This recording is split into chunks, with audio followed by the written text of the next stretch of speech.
My name is William Cooper. I have been, for a number of years now, attempting to wake up the American people. I have succeeded in waking up the Japanese so far, and I'm still working on the American people, but we're making progress. I was reared in a military family. My father's a retired Air Force colonel, lives in the state of Texas. He was a command pilot. While I was a child, I heard stories that the pilots would tell, sitting around the kitchen table, usually with a glass of bourbon late at night, talking about UFOs and Foo Fighters that they had seen during World War II, and other strange things that they ran into in the air. And I don't mean that literally. When I left home, I went into the United States Air Force. I had intentionally, or I had originally wanted to go into the Navy. I had a great love for the water, for the sea. I loved the books and stories that I read about the Navy and ships, and was mesmerized by all that. But you see, I had a problem. If I even looked at a boat, I got terribly seasick. I even got sick riding in a car. That's how bad this was for me. I had a chronic motion problem. If I went to a carnival and got on anything that went around, that was hospital time. And that's how bad it was. So I went in the Air Force instead of the Navy, thinking that that would cure my sense of adventure. In the Air Force, I was trained in as an aircraft and missile and hydraulic technician. I worked on B-52 bombers, KC-135 aircraft, and Minuteman missiles.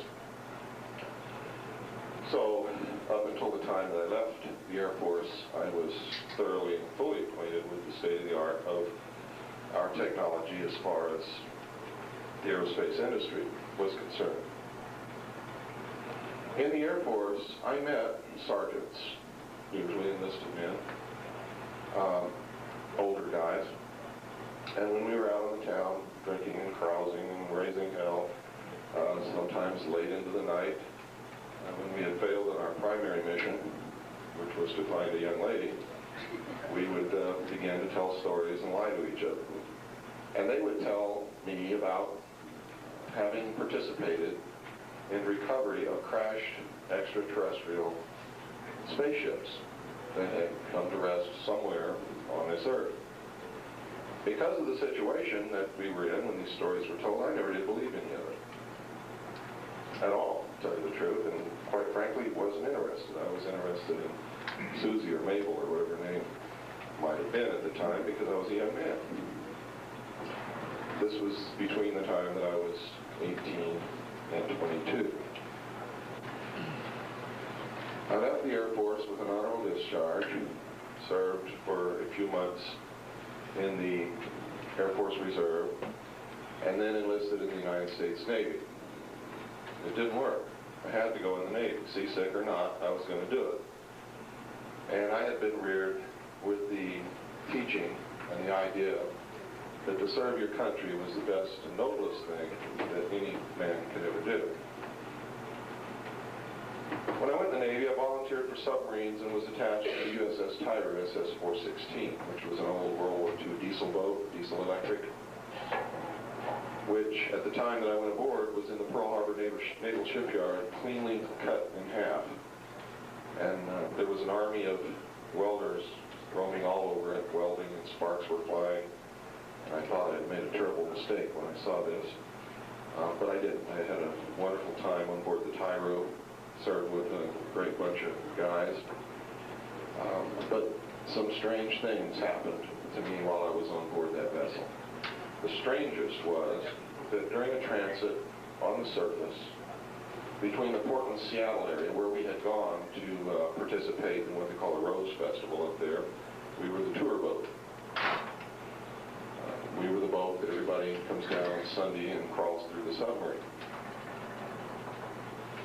On the way back to the Pearl Harbor submarine base, I saw, as the port lookout, a huge, tremendous, disc-shaped craft rise up out of the Pacific Ocean, tumble on its axis, and disappear into the clouds. And I was dumbfounded, astounded. I'd heard stories of these things all my life, but didn't believe in it. And it demonstrated a level of technology that is far beyond anything that I could conceive of at that particular time. Bear in mind that I was on a submarine. I knew what it took to go underwater. I had served 4 years in the Air Force working on the state-of-the-art of our aerospace technology, and I knew what it took to fly through the air. What this craft did was impossible to do with our state-of-the-art technology at that time. The year that I saw this was 1966.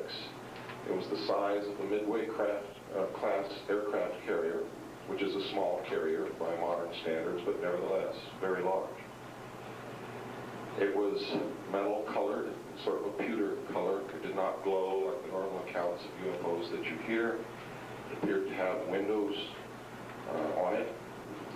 It looked like a machine. It was a machine. If you can imagine a ship that traveled through the air, that's exactly what it looked like. It had things on it that ships have on it. It was incredible. I notified the officer of the deck that I had seen something approximately 15 degrees off the port bow and that I'd lost it in sea return. Sea return is something that we talk about on radar. When the radar bounces off the tops of the waves, and when you're talking about a lookout, you're talking about the sea bouncing up and down. For instance, if you lose a human being overboard in a sea, by the time you can count to 10, if the sea is moderate, you can no longer see that person in the ocean because of the effect of the waves bouncing up and down, the man going in and out of troughs, and the whitecaps, and so on and so forth. I wasn't going to tell the officer of the deck, whose name was Ensign Ball, that I had seen a flying saucer. Not on a small boat with a 100-man crew. And a 100-man crew was during wartime. We actually had 75 men most of the time, give or take a few transfers out and people coming in. On a submarine, you live in cramped quarters with a small crew, and I can guarantee you, you don't ever want to be the odd man out. You don't want to be the loony on board the boat. You don't want to be the guy that nobody wants to stand watch with because it's crazy. So Ensign Ball looked over in that area. Also, the starboard lookout began to look in that area also because he had heard this conversation. And I didn't expect to see anything else, but if we did, I didn't want to be the only one that saw it. And we weren't looking in that direction very long when another craft, or the same craft, just like it, came down out of the clouds, tumbled again on its axis. It was like it had to perform this maneuver. Why, I don't know. But they would come down out of the clouds, tumble, and then enter the ocean. When they came out of the water, they would tumble again and then go up. It's like they could only enter or leave the water with a certain attitude. I can't explain it, don't know why, but this is what happened. We watched this repeat itself for approximately 10 minutes. The captain was called to the bridge. The chief quartermaster came to the bridge with a 35mm camera, and we observed this take place over and over again for this 10-minute period. And what I would imagine to be 10 minutes is it was a long period of time. Photographs were taken. The chief, QMC Quintero, I've never been able to remember the captain's name, and I would really rather someone else dig out the records from Washington and verify all this, which I understand some people have done, but have not made it public. And the starboard lookout, whom we call Geronimo, we all witnessed this. We were not allowed to leave the boat when we reached Pearl. In fact, we were told right after the incident happened, as the captain took the camera from the chief quartermaster, that we were not to discuss this with anyone ever in our life, not even amongst ourselves, which was very unusual. If you even worked on a top secret project, you were allowed to talk about it amongst yourself at work, but you were not supposed to talk about it anywhere else. Well, he was telling us we couldn't talk about it under any circumstances whatsoever. When we reached Pearl, we were not allowed to go ashore. None of us, not even the captain. In fact, a message had arrived on board that those who witnessed this incident were to stay on board the vessel. We were debriefed individually in the captain's stateroom by a commander from the Office of Naval Intelligence after we had arrived at Pearl. And I believe it was about 2 hours before he made his appearance on board. The gist of the debriefing was a harangue after being asked, what was it that you saw? When we answered honestly what it was that we saw, we were harangued and yelled at and screamed and threatened until, and I'm not sure really what transpired with the others in there, but we all arrived at the same conclusion that we didn't see anything. And this is what I told the commander. The captain was relieved, could see it on his face. He was happy that I said that. The commander was happy. However, nevertheless, even though I didn't see anything, he gave me regulations and laws to read governing the disclosure of national security interests, and I had to sign a security oath saying that I would never talk about what it was that I had not seen for the rest of my life. Now, this made a big impact on my life because I knew right then and there that something was going on, and at that particular time I was convinced that we were being visited by extraterrestrials. I was sure of it. What I had seen, I was sure, could not have been built on this earth by people, by human beings. Since then, I've gone from being sure that extraterrestrials are visiting this earth back to, I don't know who the hell's doing this. And I'll explain that as we go along later. But the odds are, from the last 20 years of research that I have done, the odds are solidly with human origin. Doesn't mean that everything that we see in the sky is human. Some of them, I'm sure, are natural phenomena. Some of the things that we see in the sky may be of extraterrestrial origin. But we're going to talk about, during this time together this evening, the results of what I saw in top secret documentation when I was later attached to the Office of Naval Intelligence and assigned to the intelligence briefing team of the Commander-in-Chief of the United States Pacific Fleet, and over 19 years of very thorough research, conducted not just by me, but by many people. Now, let me give you a little bit about my background since those days. When I left the Navy in December the 11th, 1975, I did so because what I had seen in these top secret documents and things that I had participated in, operations, told me that I couldn't be a part of the United States Navy anymore, and in fact couldn't be a part of the United States government anymore because the people were being deceived. I left the service 5 years before I could have retired very comfortably on your tax dollars, and if I had done that, I probably would never have spoken up or told anybody anything about what I had seen during those years, because that's how they keep people silent. If you talk, you can be prosecuted, you can be put in jail, you can be fined up to $10,000, and you can lose all pay and allowances due or ever to become due. My own father told me, sitting in his living room in Texas, he says, "Son, I'm proud of what you're doing. I've known about this all my life." Bear in mind, this is an Air Force colonel talking. He said, "I've known about this all my life, and I'm proud of what you're doing. But I can't help you because my retirement check is the only income that your mother and I have for our old age." So those of you who wonder why military people and retired people don't talk out, that's why they don't talk. They can be totally and completely devastated, wiped out overnight if they did. Now, I believe there are ways to do it, but still that fear is there.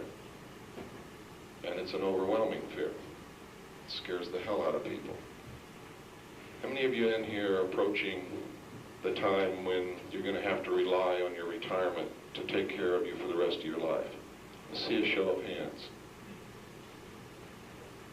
If you knew, let's see a show of hands again. If you knew that you could lose that retirement check if you talked, would you talk? I think that's a good indication for the rest of you as to how these secrets are controlled. There are several ways to control people, and money is one of the primary methods of control. When I left the Navy, I became an instructor first for the Coastal School of Deep Sea Diving, and then the chief instructor. Eventually served on the board of directors. I went from there to the College of Oceaneering in Wilmington, California, where I served as the head of the deep diving mixed gas saturation diving department. It is the most prestigious commercial diving school in the world. While I was there, because many of us were ex-Navy and had served in intelligence or SEALs or in some area of the Navy where we had very high security clearances, we also trained many divers, military divers of foreign countries at that school. We trained the entire Israeli Special Forces diving team, who then went back to Israel and set up the first diving school in Israel for the military forces, and those students served as the first instructors for that school. And we did many others. We taught a contingent of divers sent to us from communist China. And you're wondering, how did that happen? I thought we were in a Cold War with communist China. Well, some of the things you're going to learn tonight are going to open your eyes and open your ears, and I hope it will open your mind to the fact that what you perceived as reality for the last 50 years has been the biggest snow job that probably has ever occurred in the history of the world. I'm going to tell you right now, what you perceive as reality is nothing more than a ride in Mr. Toad's car in Fantasyland, in Disneyland, and your e-ticket has expired. They're closing the park, folks, and you got to go outside, and you're going to see on Anaheim Boulevard some hookers standing on the corner for the first time.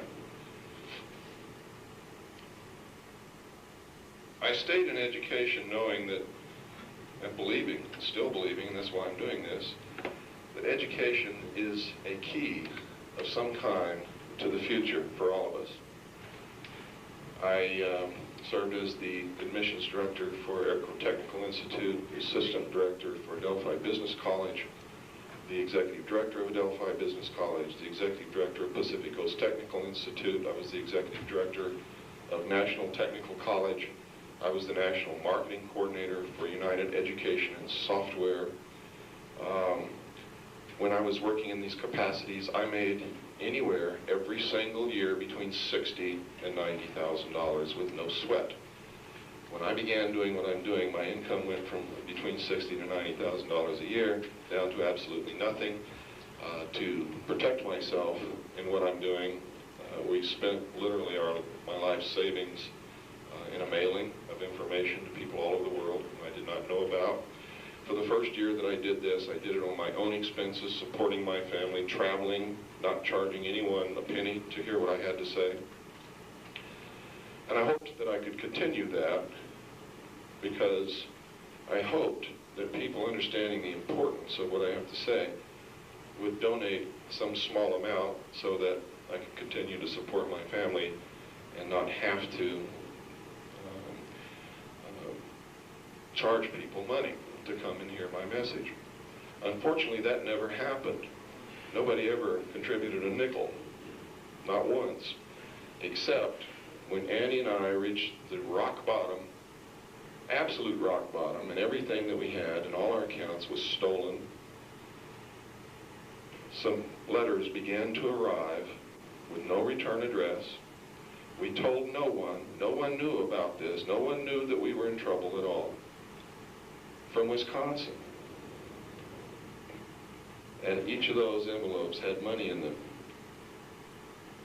And it literally floored me because I've always believed that some higher power has had a hand in what it is that I'm doing, because I've always felt compelled to do this. And every time that I hold back, or try to hold back from doing this, terrible things begin to happen. And when I begin to do this, my life smooths out, like somebody went ahead and just made sure everything was okay. It's incredible. It could be coincidence, but there's been so many coincidences in my life that I really don't believe it is. Now, the reason I gave you my background is for those of you who have never come to one of my talks before, you know who I am. You know that I'm not some guy up here that thinks he's the Wizard of Id or some Looney Tune guy. I have always been, all my life, a solid member of the establishment. I was conservative, gung-ho, brought up in a military family, Bill Cooper. I have always contributed to the community that I live in. I have always participated. I have never been a burden on anyone in my life, nor do I ever intend to be if I can help it. So that should give you something to go by when you weigh what it is that I'm going to impart to you tonight. And this is a workshop, except for the fact that we've been cut severely short on our time. I want it to be a workshop. I want some interaction here between us.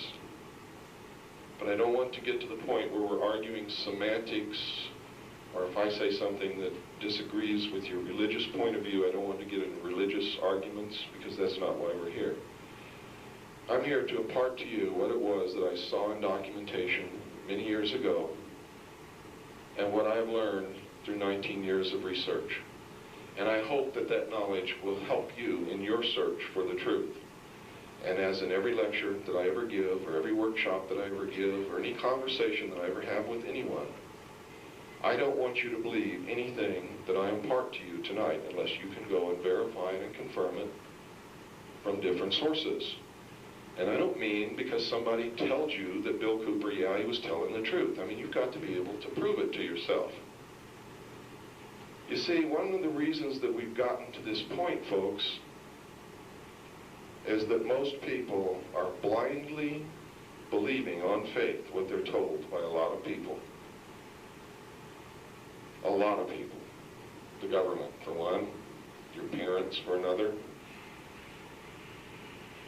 And a lot of untruths have been passed down and are still being passed down from father to son, to his son, and mother to daughter, and so on and so forth. We were taught, at least when I grew up, that this was the greatest country in the world, and it could never fail, and our government could not ever do us dirty, would never lie to us. It just couldn't happen. And I'm here to tell you that it hasn't happened. For the last 40 years, our government has not been allowed to function as it was meant to function by our forefathers. It has been infiltrated. It is being controlled. It has been subverted. So be very careful, because there are people in the land whose message is, our government has failed. Democracy doesn't work. The republic is not viable. The Constitution doesn't work. Must be replaced with some other form of government. You be very careful that you don't buy that. Because our government is we the people. And it will work if we want it to work, and it will fail if we want it to fail. And that's the real truth of the matter. Let's go back a long, long way. Let's go back to a group of people probably standing on the edge of a forest near a cave, probably with no clothes, or if they had clothes, they were probably animal skin. These people had made probably the first progression in what I call the ultimate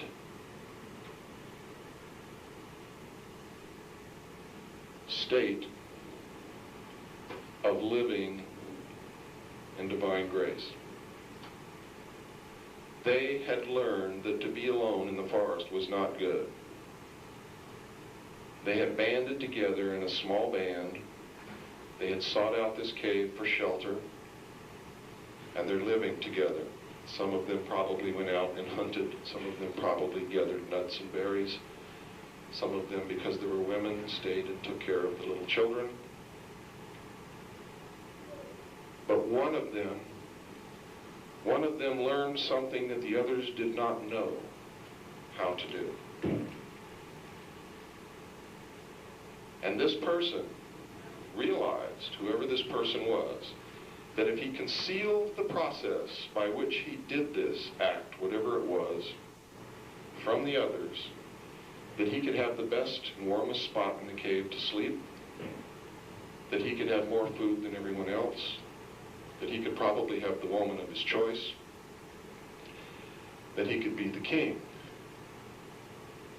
And so he withheld knowledge from the others. This man, whoever he was, founded the Illuminati. He was the founder of what group calls itself the Guardians of the Secrets of the Ages. The men who throughout history have learned to withhold knowledge for their own gain and power, because they believe that the rest of us are not capable of understanding or using our intellect, and that we would misuse that knowledge.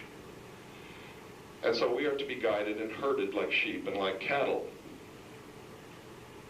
This is their true feeling about the great herds or masses of people. If you believe as they do, we're herds. Now,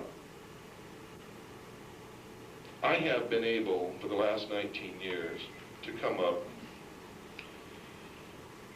from thinking that everything in the world stumbled along and happened when it happened,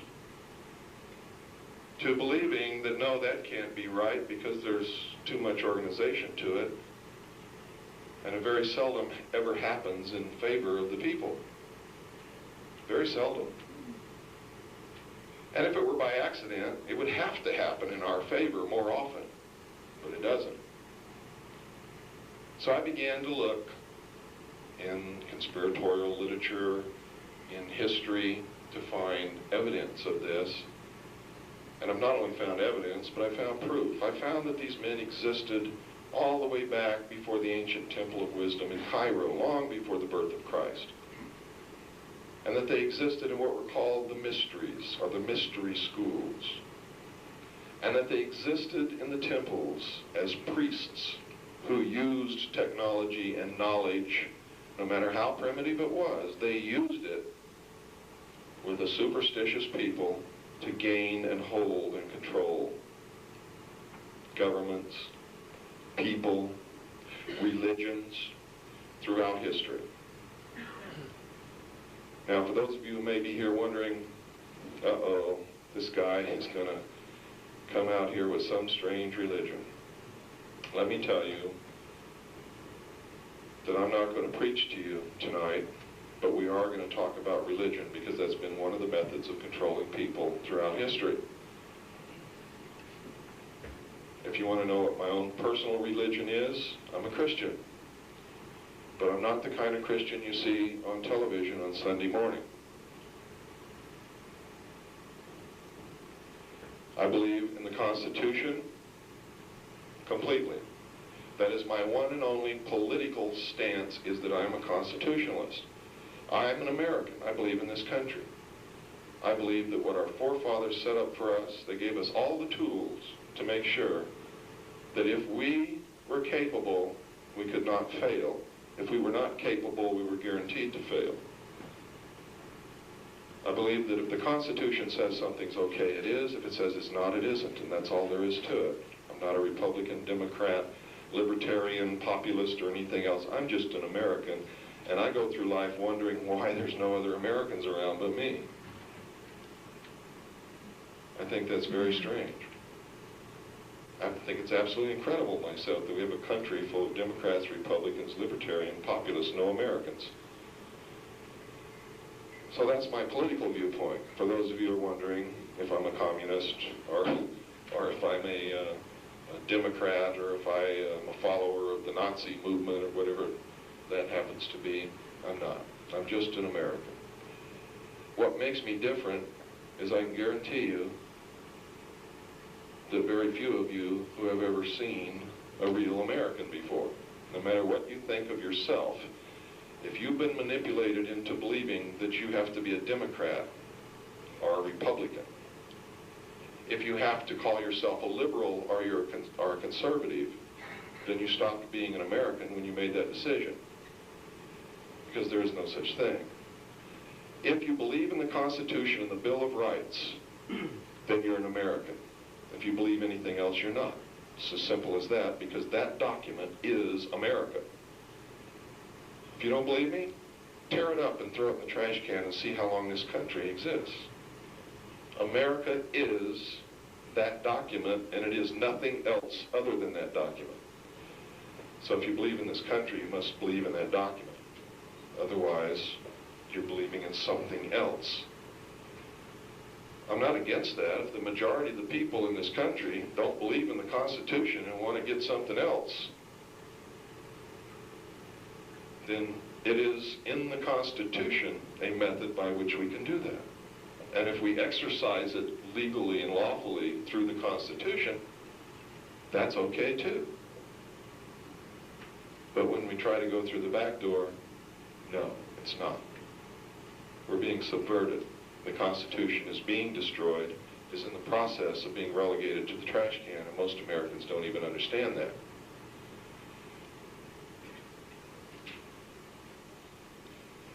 These men who make up the mystery schools, the guardians of the secrets of the ages, the structure of their organizations always exist in a pyramidal form, with the majority of members on the bottom rung, and each rung requiring degrees of initiation, with a very small group at the top controlling this gigantic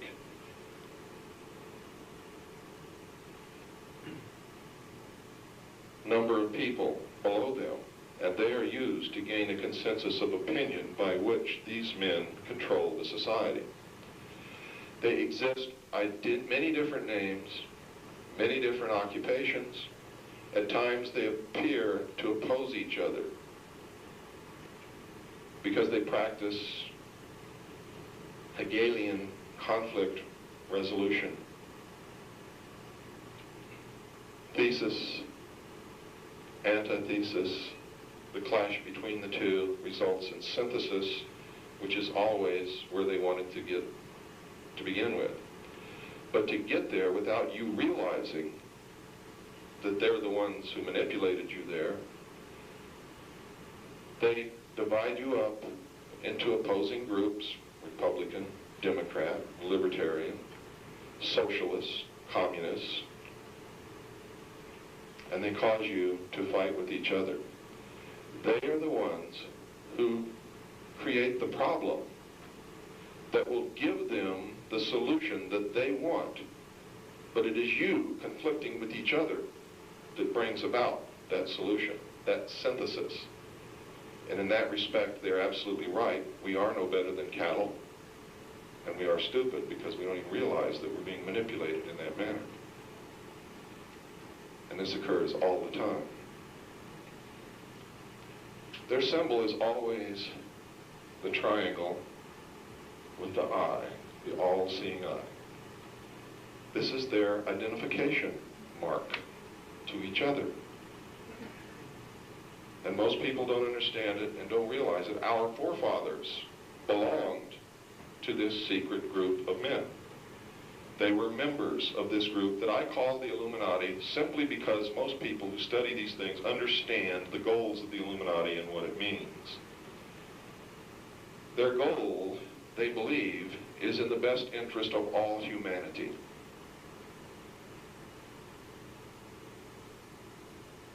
And we'll go into that a little bit more along the line. They believe that they're doing the right thing. They believe that the end justifies the means. They believe that they are the only ones on this world with truly mature minds.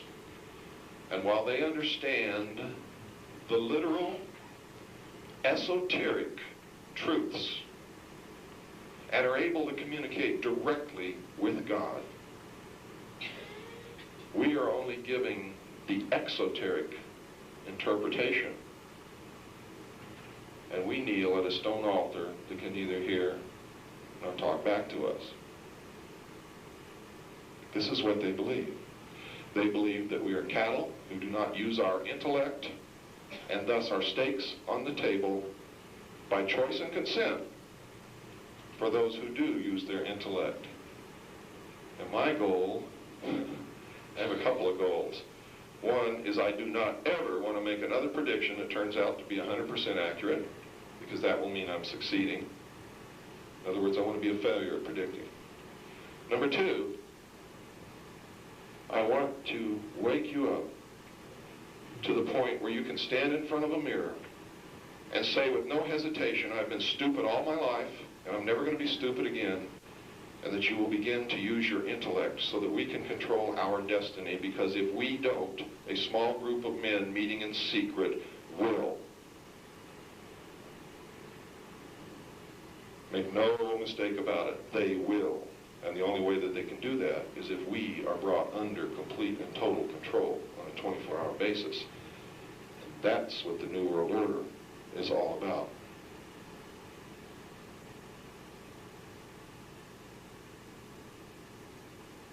Now, for those of you who weren't here the other night and are shaking your head in wonderment at number one, gee, I've never heard anything like this before, but it makes sense.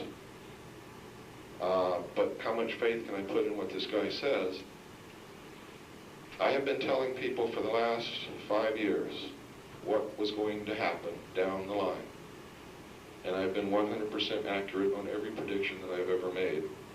And I don't like that. That's not my goal. As you just heard, my goal is to be absolutely inaccurate. Then I will know that I'm succeeding. When I was with the intelligence briefing team and the Commander-in-Chief of the United States Pacific Fleet, I saw documentation that said extraterrestrials are real. They're not only real, but they're here. They're not only here, but in 1954, an agreement was made between the United States government and these, at least one group of extraterrestrial beings, for the exchange of technology. And in return, we agreed not to disclose their presence here on Earth. We also agreed to allow them to abduct human beings on a limited periodic basis for the purpose of medical examination and the monitoring of our development. That this was being, the exchange of technology was being conducted in an area called Dreamland, which was in some place which had a first name of Yucca, and I can't remember what the last part was, but I've been able to locate several Yuccas: Yucca Valley, Yucca Proving Ground, Yucca Flat, and there may be even more. But I do remember that whatever this Yucca was in the Mojave Desert. And it was called Dreamland. I know that recovered, crashed extraterrestrial craft in these documents that I read were being tested first in an area called Tonopah, and second in an area, after it was built, called Groom Dry Lake, or Area 51. I can take you today, this very minute, to a spot in the Nevada desert outside of the Atomic Energy Commission test site near Groom Dry Lake. You can bring cameras, videotapes, whatever you want, and you can stand there in the desert, if you're willing to stay there 2 or 3 nights, and watch these craft fly. Watch them being test flown by the United States government. Now, you have to understand that there is so much deception and manipulation involved with the bringing about of the New World Order that even as far back as 1972, I could have been shown these documents to make me go out, eventually, knowing my psychological profile and my patriotism, and talk about this. But why would they want me to talk about it? And it appears that that may have been what's happened. Can anybody come up with that? Why would they want me to talk about it? See if anybody in here has thought that far ahead. Has anybody got an answer? Yes?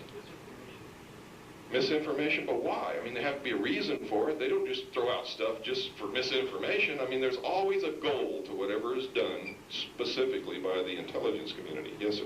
Acclimate you to the alien presence. That could be one reason. Maybe they want to eventually acclimate the American people and the people of the world to an extraterrestrial presence. Why?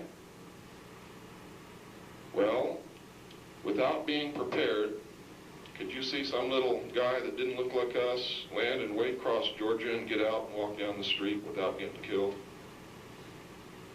Could you?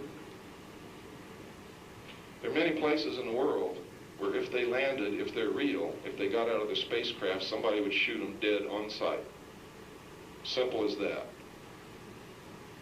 To put it bluntly, human beings suck.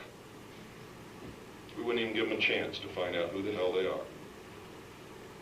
We've been killing each other for thousands of years, maybe tens of thousands of years. What makes anybody believe we would treat them any different? Most people,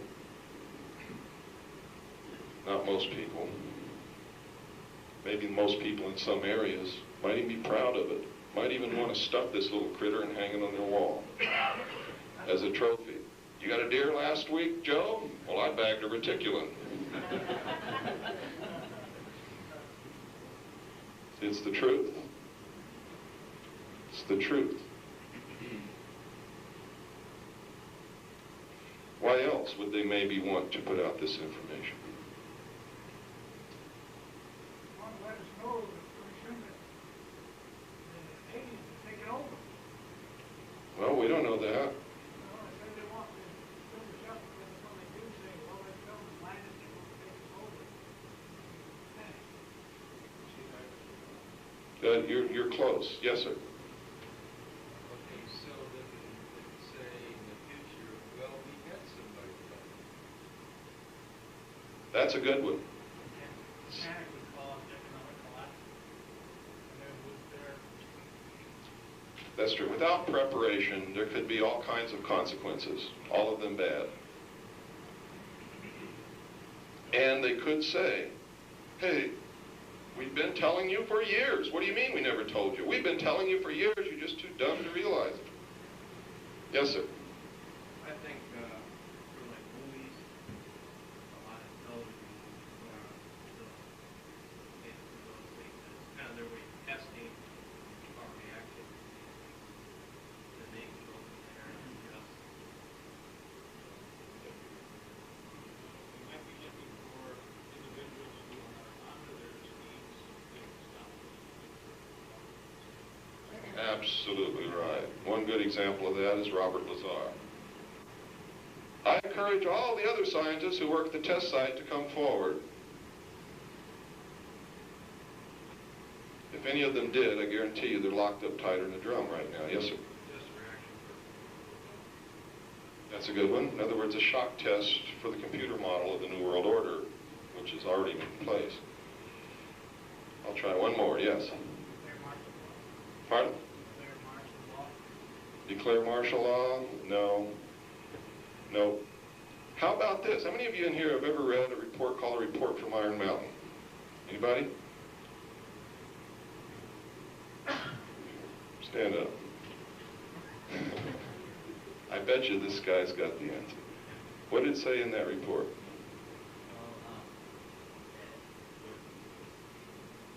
Well, the report was basically about how the economy was, in a way, based on war. Everything. The report was called Report from Iron Mountain on the Possibilities and Desirabilities of Peace. And what that study group wanted to know was if it was possible to continue the system in peace without using war. And What was the part that Now, I'm really proud of this young man. I just met him here. How old are you? 16 years old. He knows a lot more at 16 than I ever knew at 30. And I guarantee you from talking to him, he knows a lot more than most of the people in this room. That's the future. And as long as we have young men and women like him, then we stand a chance of having a good future. So, for those of you who live in Phoenix, I'd appreciate it if you'd really give this guy your support, especially if you have groups and things that meet. He wants to establish a group for younger people to learn about these things. The report from Iron Mountain was a study made and financed by the United States government in order to find out if we could ever genuinely live in peace, disarm all the nations and live in peace, a lasting peace.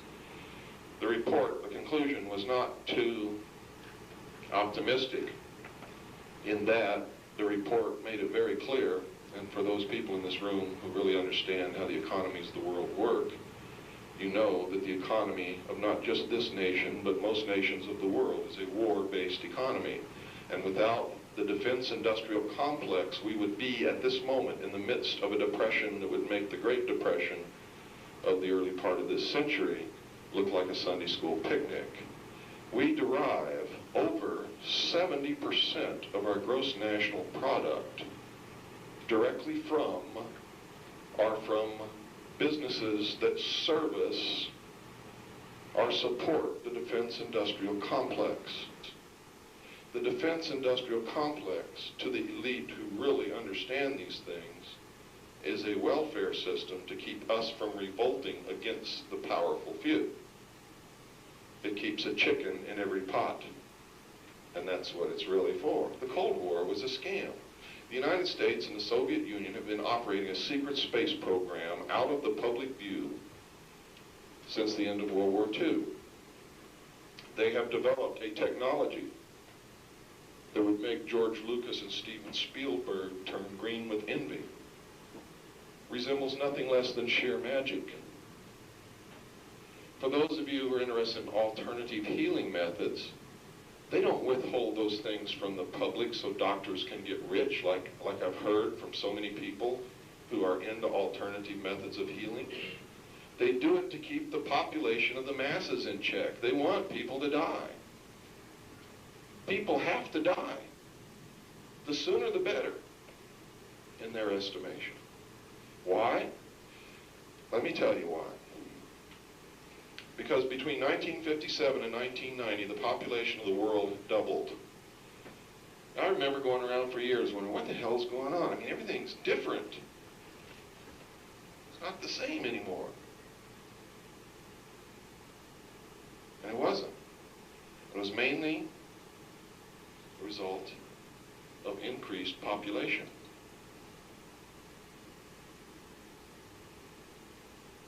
What happened between 1950 and 1990 is going to happen again in maybe as little.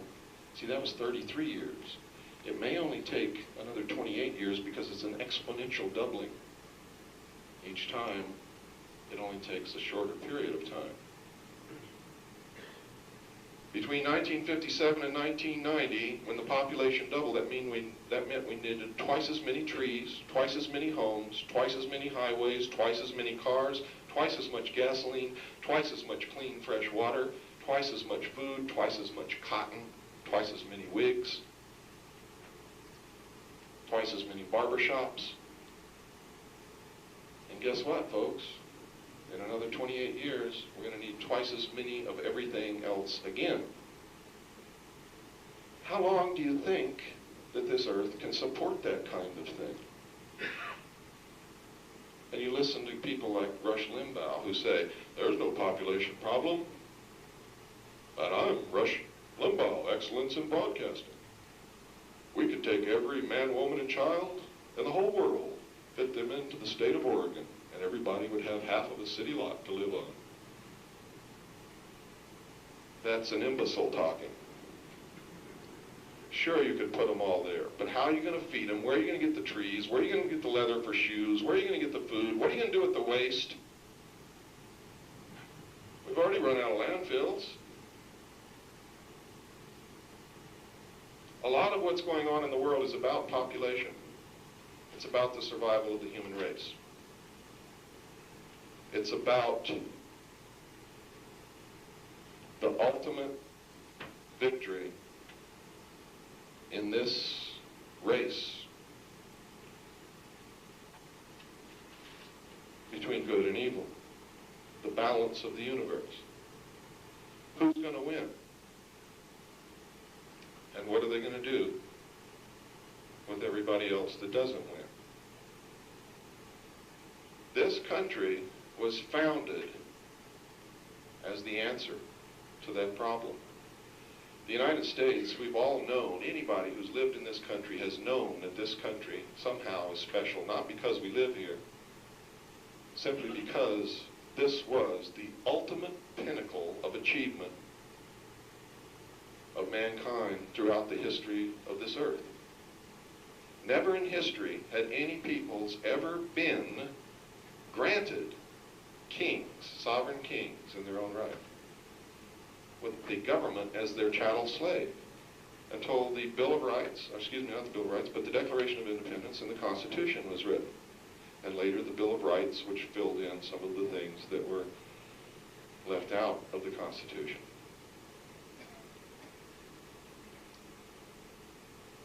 How do I know this? This guy's wacko. This is no different from any other country. It's just our forefathers had bigger guns than King George did. It can be proven mathematically. And now you think I'm really nuts. These men who run these secret societies, who are the guardians of the secrets of the ages, knew a secret. They know lots of secrets, but they knew one secret that is more important than any other secret that can be learned. They know what God really is. They know it. They're not going to tell us. Now, I think I've learned some part of this secret. Everything that they do has a mathematical precision to it that is nothing short of astounding. Absolutely astounding. Einstein said it once. He said, there's nothing that can't be figured out with mathematics, proven with mathematics. He said history can be proven with mathematics, and he was right. This seems to be a mathematical universe.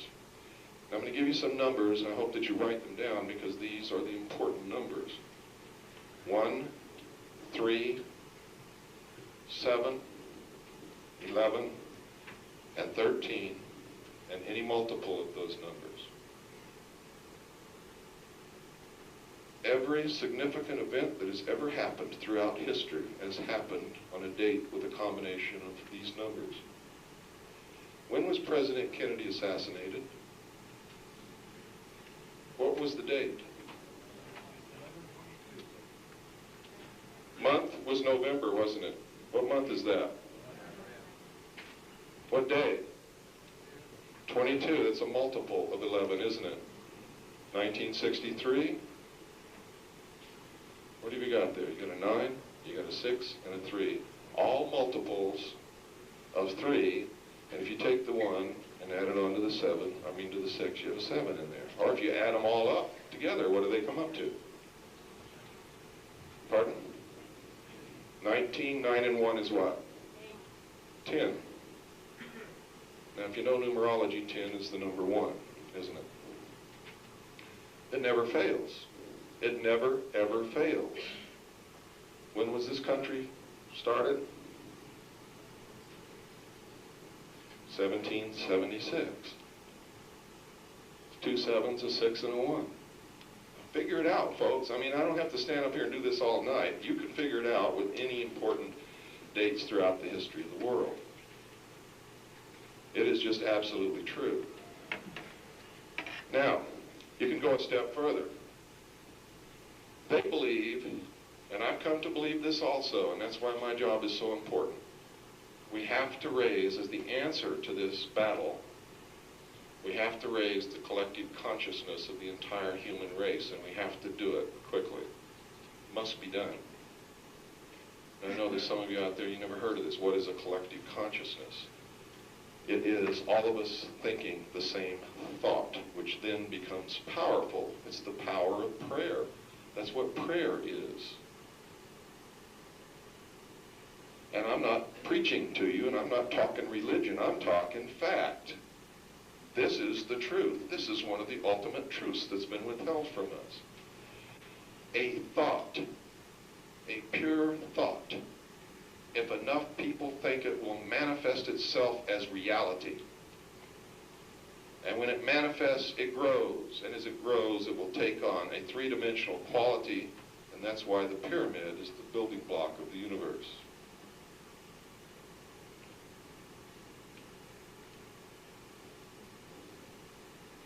That's why Father, Son, Holy Ghost. That's why the number 3 is so important. That's why in one there is always 3.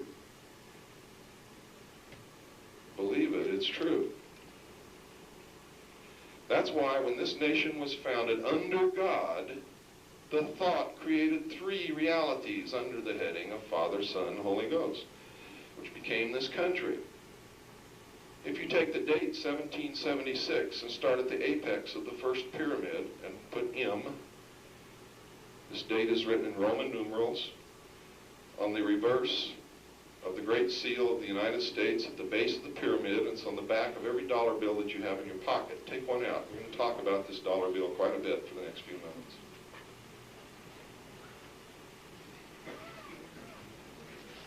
Nobody told me all this, folks. It's just that in all my years of studying these secret societies, all of a sudden, I began to become illuminated, which is what they call themselves. If you study something long enough, sooner or later, you become to understand it. If you start at the apex of the first pyramid, remember there are 3, go from the top to the left corner on the bottom and across to the right corner of the first one, and then start at the top of the second one, and put those Roman numerals at each corner. Across the top, you will come up with MCX. MCX is 1110. That was the date that the ultimate branch of this secret group of men founded the Knights Templar, which is still in existence no matter what you've been told. It was founded by the Prior de Sion in the city of Jerusalem. It was commissioned to find and guard the last remaining relics of Jesus Christ, and to guard the pilgrims who were traveling to and from the Holy Land. They weren't destroyed because they were controlling the money of the King of France, as you see in history, because history has been rewritten to make you believe what they want you to believe. It was destroyed because they withheld these relics from the Pope and from the King when they demanded that they be turned over.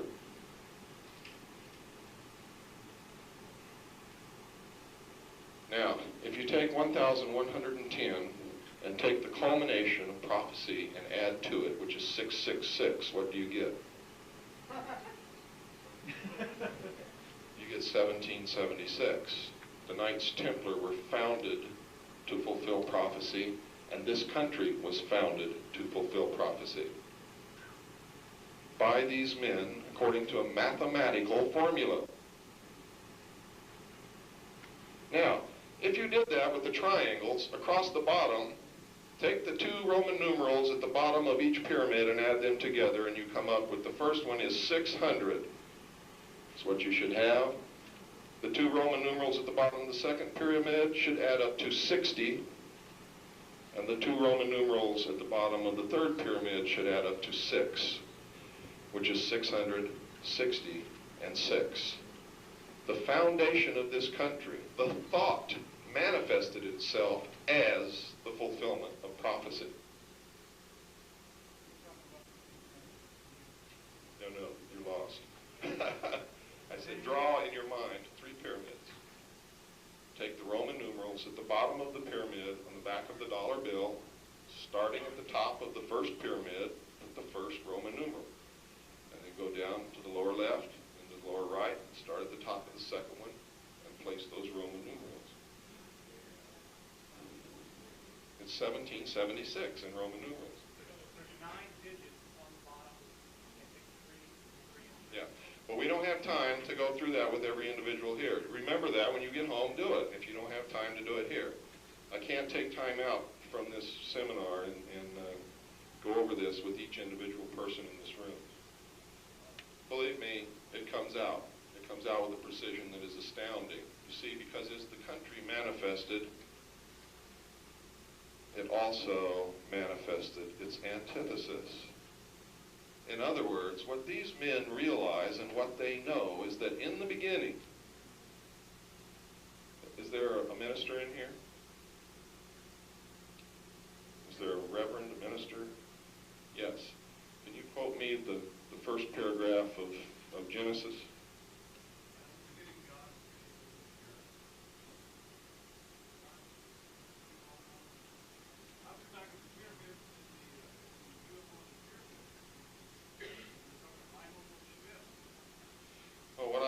What I'm talking about, and I didn't want to misquote it because I've memorized it. In the beginning, God created the heaven and the earth. It talks about there was the Word, and the Word was with God.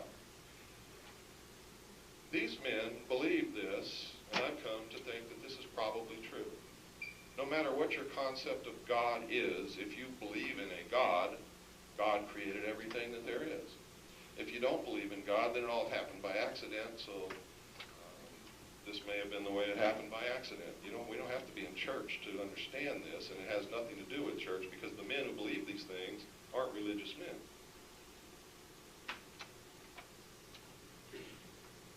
They believe that in the beginning there was nothing, but whatever there was in this nothing came together as a thought.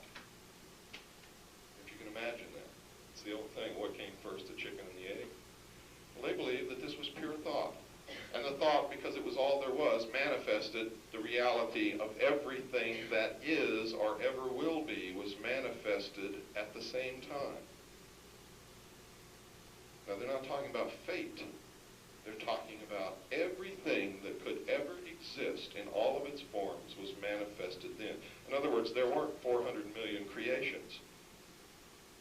In other words, next year, he's not going to create Joe Smith, who's going to work in a pickle factory. Joe Smith was created in the beginning. Everything that ever is, was, or will be was created at that moment. And individual thought, our consciousness, is what arranges everything that is into what can be in the future.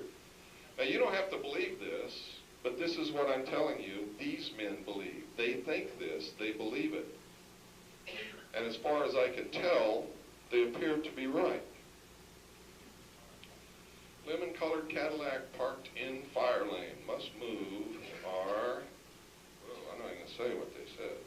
It's going to happen here. But if you got a lemon-colored Cadillac, I'd go move it. Huh?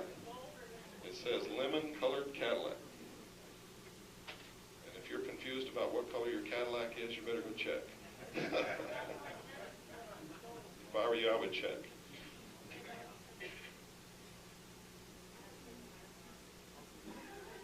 Okay.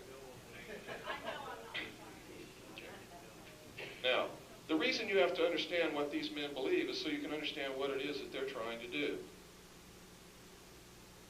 When I was in military intelligence, one of the major efforts was to understand the enemy, was to know everything possible about an enemy commander, about his plans, his education, what he believed, his religion, everything. Because he will base what he does upon who and what he is and what he's been taught. It's as simple as that. If you don't know who you're fighting, you can't effectively fight the battle. Does everybody follow that line of reasoning? So it always amazes me. I'm talking to somebody, and we're in the midst of a deep conversation, and I ask that person, have you read the English version of Pravda within the last month? And they look at me and say, are you crazy? I would never read Pravda. It's a communist newspaper. Then I know that I'm talking to someone who's not too bright. He would never read what his enemy prints, so he's never going to know anything about the enemy. I mean, that's not smart. I know people in the UFO community who won't read someone's papers or someone's book or go listen to someone because that person's not credible. Or that person may be telling some truth, but there's disinformation in there. See, I'm always assembling two puzzles. I'm assembling the truth in this puzzle here, and over here I'm trying to assemble what they want me to believe. I don't throw away anything, and I listen to everyone. I read everything that I can get my hands on, because it's important. How can you fight a war with an enemy that you don't know anything about? And if you don't know what their deception plan is, how do you know that you're not living it? How do you know that you haven't fallen for it and aren't fulfilling their plan of deception to keep you busy if you don't even know what it is? So it's important. You have to do these things. It's absolutely important. Now, this is not a literal meaning in this story. It is, I guess, the metaphor of their God. These men who control these secret societies, who really control this country and every other country in the world, and thus the world, believe that man was held captive in the bonds of ignorance in the Garden of Eden by a vindictive, unjust God named Jehovah. And that Lucifer, the angel of light, who was cast out of heaven to the earth, and is the angel of the earth, the God of this world, set man free from the bonds of ignorance through his agent Satan by enticing Eve to get man to eat of the fruit of the tree of knowledge. Thus Lucifer gave man the gift of reason, by which man, through technology, will become God. That is at the root of their philosophy, and that is the true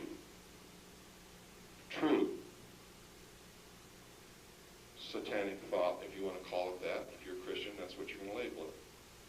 Others would say that these are learned men who have discovered that superstition is the wrong way to live a life, and that by using your intellect and your brain, man will become God. I'm not going to argue those points. It's not why we're here. I'm here to impart knowledge to you, if I can, for those who will accept it and will take it out and prove it right or prove it wrong and use it. Because we're engaged in the ultimate battle for man himself, your very soul. This is what this is all about. It's what everything is all about. The final battle between good and evil. There's a balance in the universe. And if thought can manifest itself as reality, just as it did in the beginning, its antithesis will also manifest. And that is the way the balance of the universe is maintained. You have to understand that the word good has no literal meaning whatsoever if bad does not exist. There can be no good without evil. There can be no evil without good. A woman without a man will be the last in her line of species. Whether she's an ant, whether she's a human, whether she's a bird, makes no difference. A man without a woman will be the last in his species. There can be no positive without negative. It doesn't exist. I've had some real belly laughs over this concept in the New Age movement that you're not supposed to think a negative thought, that you're supposed to dismiss all negativity from your mind. You can't live that way. It doesn't work. To do that is to say, there will never be a problem, and if there is, I will turn my head and walk the other way. It's a trap. Carefully laid, but it's a trap. The concept that man is God is a trap also. Also carefully laid. Very attractive. Everybody wants to be a God. It's really neat to go to a seminar and walk out and say, I'm God. But it's a trap. We all have, as I said the other night, a spark of divinity in us, a spark of God, a part of God. God made the universe. We all are a part of God, but no part can ever be greater than or as great as the whole. It cannot be. All of us together and everything that's in the universe together with the ultimate law of the universe is God. Doesn't matter how you visualize this God as a person or as energy or whatever. If you believe that there is an ultimate law to the universe, there must be a God.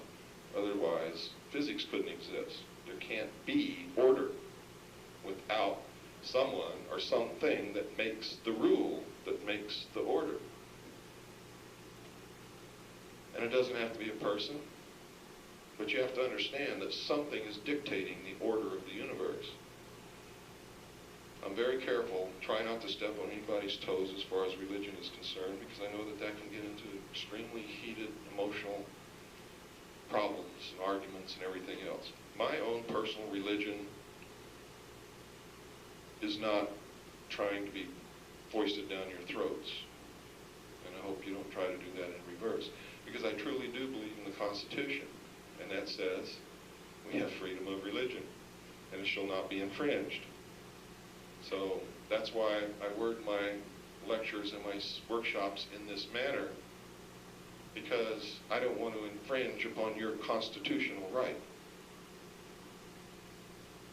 I hope everybody can understand what I mean by that. Yes, sir. Question, were not the framers of the Constitution Illuminati? Yes, they were. And were they just gambling with what would be people? Was that a sincere effort on their part? Yes, absolutely. Or were they just gambling that people would? No, these men, these are the men who engineered the downfall of the monarchies all over the world. The kings and queens. Their downfall was engineered by these men. These are the same men who engineered the French Revolution. The very same. When they started this country, the United States of America, they did it to find out. See, everything they've done since the fall of the monarchs has been an experiment to find out what is the best government for the world that will result in lasting peace, where man doesn't have to kill man anymore. You see, I'm not totally against everything that these guys have as goals. I'm totally against the way they're going about it. I'm against the fact that they think I'm stupid and can't participate and won't give me a chance in a country that's supposed to be of, for, and by the people. That's what I'm against. You know, I believe that we ultimately have to find some way, all of us, to come together and stop killing each other. But I don't believe that's going to happen by manipulating a new world order, a one world government, or by locking people in chains, because somebody's always going to be killing somebody else unless we collectively are able to make an evolutionary movement above all of that, so that I don't have to be afraid of you coming to steal what I have, so that I don't have to be afraid of you getting together an army and coming to kill me. You see?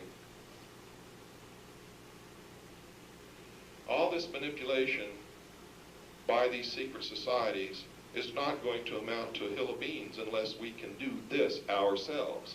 And the only way we can do that is by collectively believing in ourselves, using our intellect, really becoming spiritual people, not talking it or going to seminars and feeling good that you went to a seminar and now you're a spiritual person. Boy, for all these gods that are walking around in the New Age movement, man, I've seen these gods do some things that are incredible. For instance, the most spiritually looking people at this seminar this weekend were the only ones that I saw sneaking into workshops without paying. Yet, I mean, they were dressed the part, they were preaching, they were going around blessing people. I'm not going to tell you who they are, because my purpose is not to hurt anybody. But I want you to know that. I mean, you can't profess it and not live it. It can't be done. And expect the world to be a better place.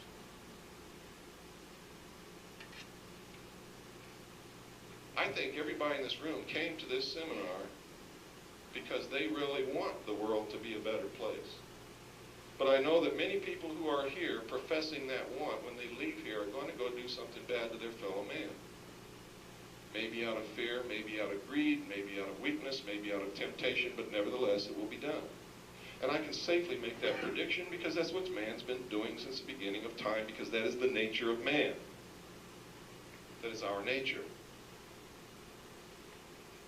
The first thing you have to understand before you can correct a problem is you have to understand what the problem is. Our problem is our nature. And that's why we must make an evolutionary jump forward in our collective consciousness as a species in order to stop this stuff. How can it be done? By beginning to think it and live it and communicate it and educate others. That's the way it can be done. That's the way it will be done. By using your intellect. By the next time that George Bush comes on television and tells you you have to send your sons and daughters to Ethiopia to kill the people in charge of the food because they're starving the children, or whatever stupid excuse he uses, that you stand up and say, hey, no way, Georgie, we're not biting on it this time. We're not sending our sons and daughters to Ethiopia to defend this country or anything else, period. We're not fighting any more wars. We're not going to kill anybody else. Did you really believe that for the last 45, 50 years that all the Russians were sitting around their kitchen tables plotting ways to do away with us? Did you really believe that? How many of you think that that was happening? Good. Most Americans did, I think. They thought that every Russian wanted to come over here and wage war on us and bomb us off the planet. It's not true, folks. Those people sitting around their kitchen table were worried about where they were going to get their next ruble and how they were going to feed their kids for the next month, and whether or not they were going to get a promotion at the plant, just like all of you were doing for the last 40, 45 years. It's the leaders that manipulate us into these things for reasons that never become apparent to us unless we start digging, and it usually boils down to money. Money.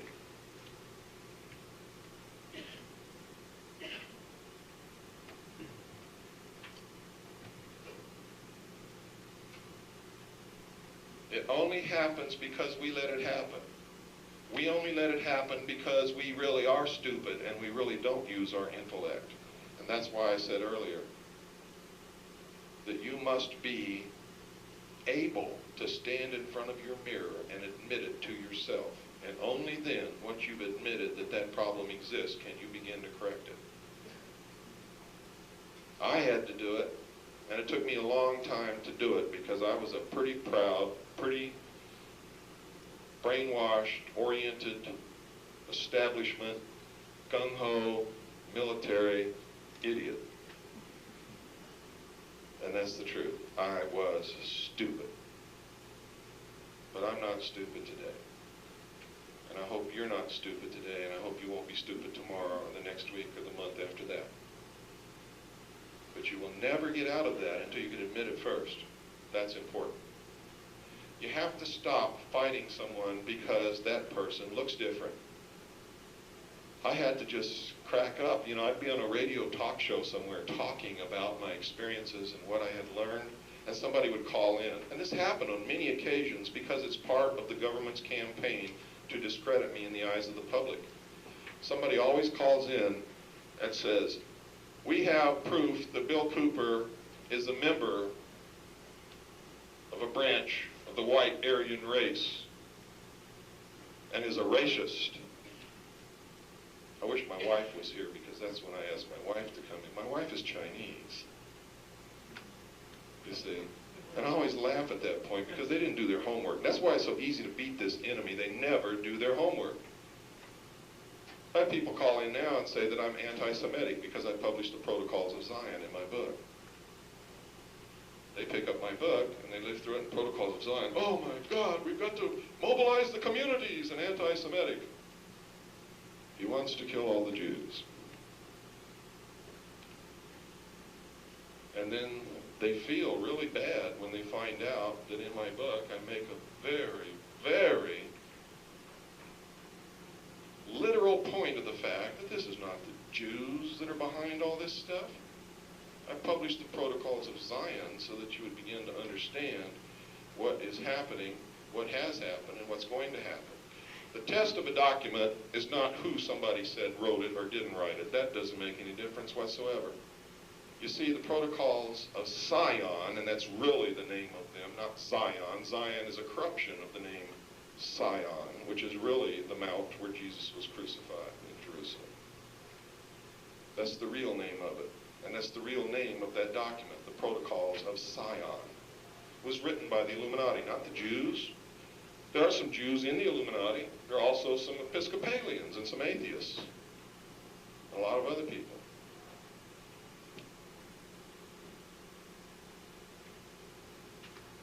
I wrote it so people can see how they're deceived and how this deception works. Another one's the gemstone file. The gemstone file is pure disinformation that was put out by the Central Intelligence Agency researchers on astounding journeys in fiction and never get at the truth.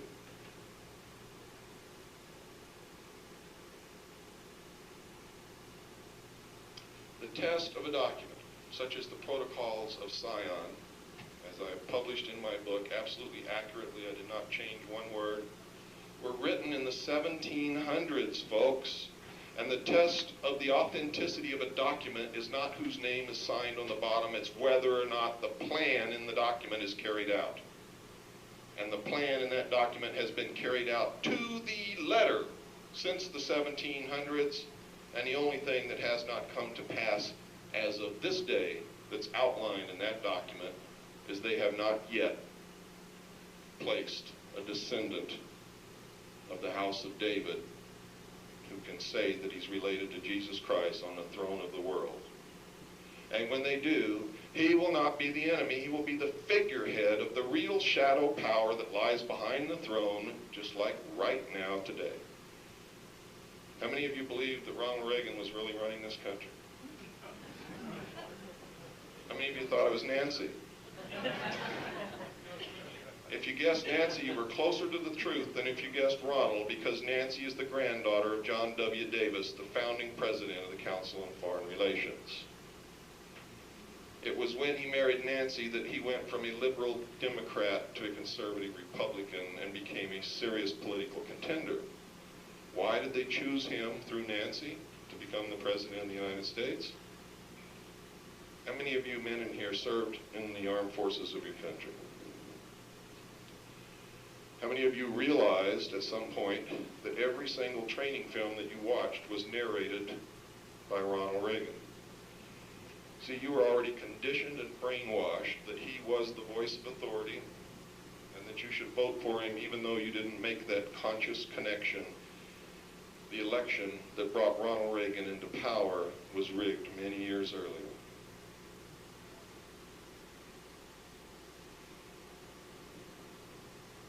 Was rigged. Every man who ever served in the armed forces in this country voted for Ronald Reagan.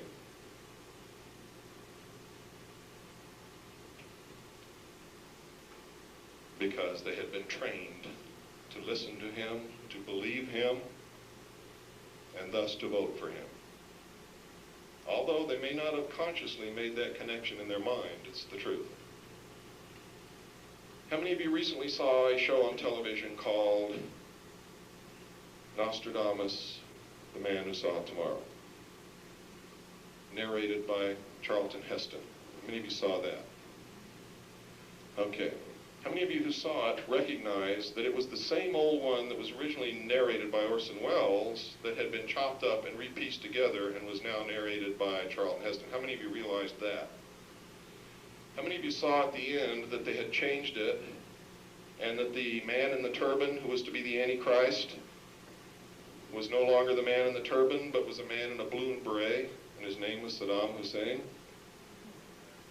and that Charlton Heston, who has a top secret Q clearance and who makes the training films for the intelligence community and other branches of the military, said that when this despot, this Hitler, this Antichrist is once and forever deposed by our forces in the Middle East, the world will come together as one. How many of you remember that? That was a propaganda film aimed at you, the American people, by the intelligence community of the United States of America, and most people were too stupid to even understand it. And you think that this doesn't happen in America? I bet you can check it out at your video store, and you should. AT&T, one world, one car. What was the thing at the 1984 Olympic Games that came down and landed in the center of the Coliseum? It was a UFO. Why? Why a commercial of Docker Slacks that says, hey, guys, America's hosting EBs. Guys, EBs? What's an EB? EB is an extraterrestrial biological entity, and America is hosting EBs. And everybody says EBs, GBs, and they show the label of Docker Slacks. What's that got to do with Docker Slacks? Nothing, but it's got a lot to do with brainwashing you, the people, to accept an extraterrestrial presence here on this earth. And the landing of the UFO in the Coliseum at the Olympic Games and Docker Slacks are both Levi Strauss sponsored events. That's just one. The multinational corporations are participating in this brainwashing. Why? Because the New World Order, there's not going to be any small business, folks. They're going to be huge, gigantic, multinational, corporate, conglomerate monopolies.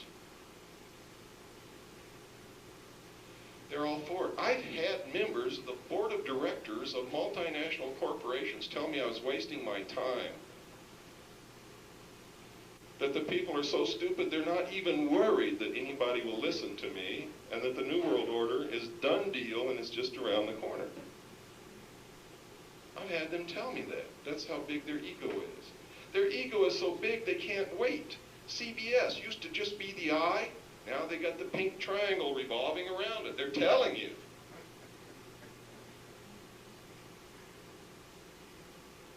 They can't hold it back. How many of you have seen the logo for American West Publishers? How many of you know who American West Publishers is?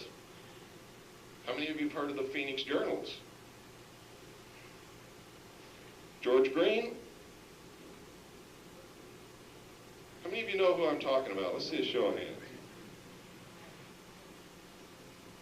His logo is the triangle, has an eye in each corner. In the middle is the American flag. In the symbology of the Illuminati, he is telling you America is in total control of the Illuminati. In a way, he's laughing at you. And he's putting out volumes and volumes and volumes of plagiarized word-for-word material to scare you so bad that you will not resist.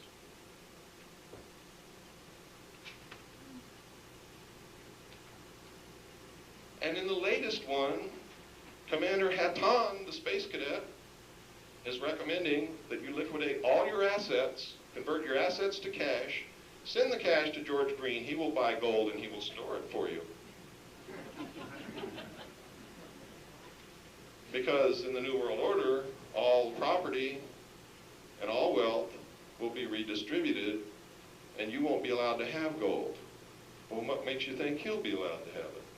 And what makes you think he's going to give it back to you after all this occurs? And guess what?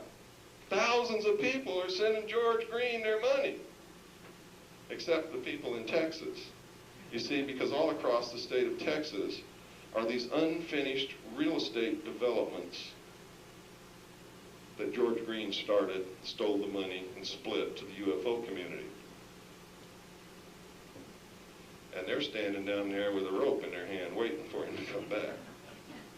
Because he already ripped off the whole state of Texas, and now he's going for you guys. These are just examples of how they're flaunting it right in front of your nose and how people are buying this and sucking it up. I don't even understand what's going on. It's an example of what they believe to be true proving itself to be true, and that's what's got to stop. You've got to stop proving to them that we're cattle, that we're stupid, that we can't use our intellect, and we're not worthy of governing ourselves. Because that's the decision they've made, and that's why the New World Order has to be. You see, this government was founded as an experiment to become the New World Order in one of two ways. Either by proving that people could, through the tools that they gave us, really, honestly, truthfully, and forever rule themselves, or they would fail miserably, and they would lock us down under tight control, and they would rule us. The decision was that the experiment has failed, and I have to tell you, they're absolutely right. When nobody votes, we're not running this country. When nobody cares, we're not running this country. When you elect professional politicians time after time after time to the same office, we're not running this country. We don't even pay them. Why would you even dream that they're representing us? They have no reason to represent us. They're paid by the federal government. See, our country was set up so that citizens would go serve in the State House or in Washington for one term from any community, and one term only, no matter what office they held, and never go back again. And while they were gone, the community sent them rations to subsist upon, took care of their farm or their business, and made sure that their family was fed and their health was taken care of. They had a vested interest in making sure that they represented that community, wouldn't you say?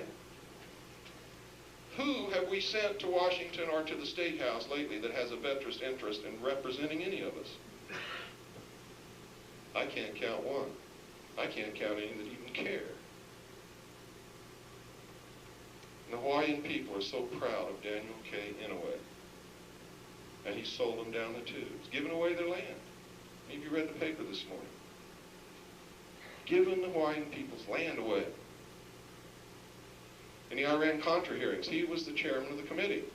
When Congressman Jack Brooks brought up the issue of the plan to suspend the Constitution, which is not allowed for anywhere in the Constitution, so it's illegal,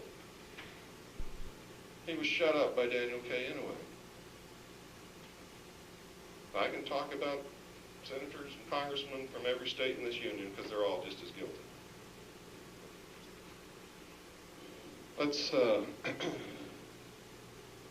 Let's take about a 5-minute break, let everybody stretch. I don't know if you can make it out safely and back to your chair, but at least you can stand up and take a stretch and a breather, and then we'll start again.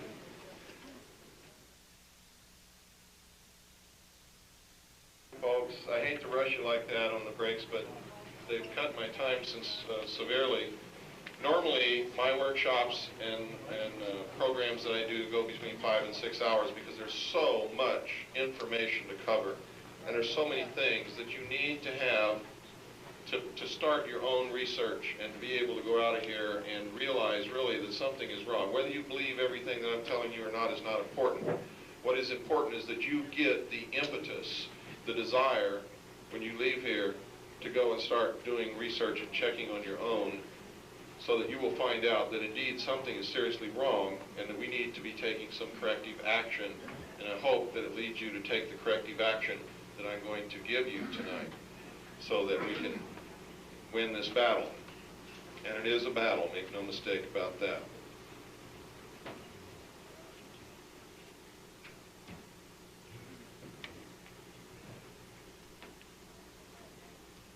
There are ways and means to control people. The Illuminati found out many, many years ago that it is better to have people ask for the control than to force it on them. Does everybody understand that concept? In other words, if I ask for you to put shackles on my ankles, I'm not going to complain when you do. But if you come and try to put them on my ankles and I didn't ask for it, you're liable to have a hell of a big fight if I'm capable of giving you one. That's what that means. That's when they began to practice, and they did this long before Hegel came along, and Hegel may have been verbalizing the philosophy of the Illuminati when he wrote his papers, which outlined the philosophy of of Hegelian conflict resolution through thesis, antithesis. The clash between the two produces the synthesis. Now let me tell you how easily this is done. The Soviet Union, well first, let's start here in the United States. This country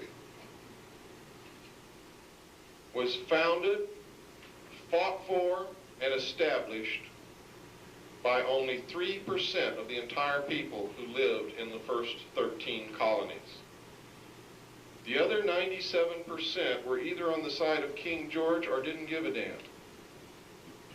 Only 3% of the entire people of the first 13 colonies participated in the writing of the Declaration of Independence, the Constitutional Convention, the writing and adopting of the Constitution, the Articles of Confederation, all of those things, and fought for and established this country. Now, many people, wherever I go, all the time, and this is the time to bring this up because somebody's going to ask it sooner or later, so let's get out of the way now. Many people ask me, why are you doing this? Aren't you afraid for your life? The answer is no, I'm not. I don't even think about it, and I never will think about it. And where would we be if our forefathers thought about what King George was going to do to them if he caught them? We wouldn't even have this country. We wouldn't have this experiment. We wouldn't have the opportunity that we have. I sincerely believe this. Any man or woman who does not have principles for which they're ready and willing to die for at any given moment that is required is already dead and is no use or consequence to themselves or anyone else whatsoever. In other words, if you don't truly have something that you're really willing to die for, you have no reason to live. And that's what's wrong with so many of our people who are depressed, don't have any direction. They get up in the morning, they hate to get up, they hate to go to work, they hate their wife, they hate the TV, they hate their car. They're directionless. They have not identified anything that they can be so passionate about that they're willing to die for and thus be able to have a life. Because that's what it takes to have a life. That's what's wrong with so many Vietnam veterans. They went and they lived on the edge of the razor blade to become a hero like their fathers before them, and they were rejected by the American people. That's what's wrong with them. They were willing to go and die to be able to march in the parades like their fathers did, and they were rejected. Now they have no reason to live. For those who haven't been able to resolve that conflict. How do I know this? I was one of them. It affected me too.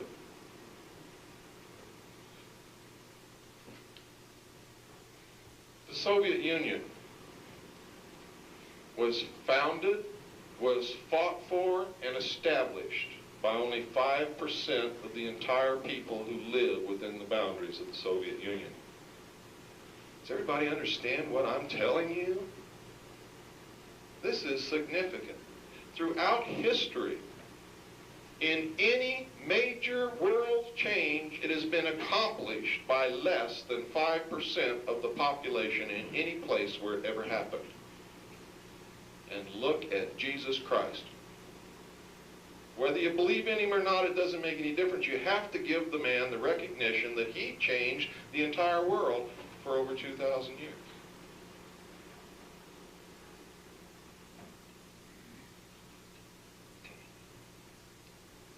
So for those of you with no hope, that should give you hope. It should give you lots of hope. Because we don't need everybody to make this a good world.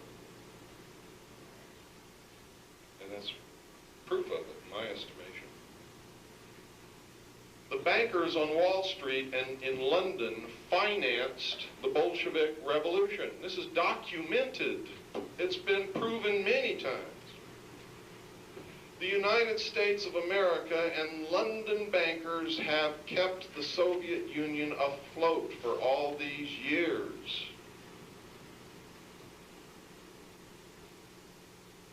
It's been proven. The Rockefeller family has a branch of Chase Bank in the Kremlin. It was David Rockefeller that fired Khrushchev. How many of you knew that? One man, 2, 3, 4, 5, 6, 7. It's true, because Khrushchev talked too much. He said in the United Nations on television, we don't have to bomb the United States. We don't have to bring an army and conquer you. You will be destroyed from within. Bam, Rockefeller was on a plane to Moscow, and 3 days later, Khrushchev stepped down. He almost gave the plan away.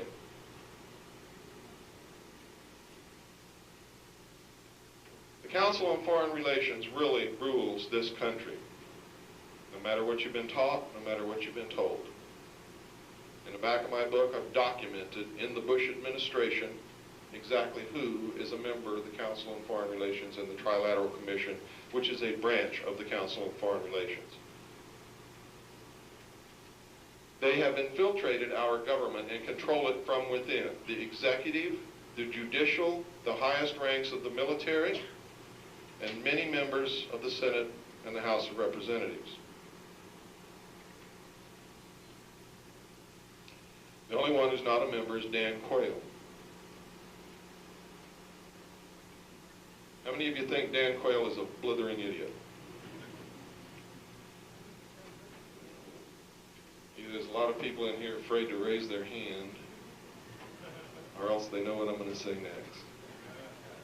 Dan Quayle is one of the most powerful men in this country. Dan Quayle was the representative of the United States of America to the meeting of the Bilderberg Group in Baden-Baden this year.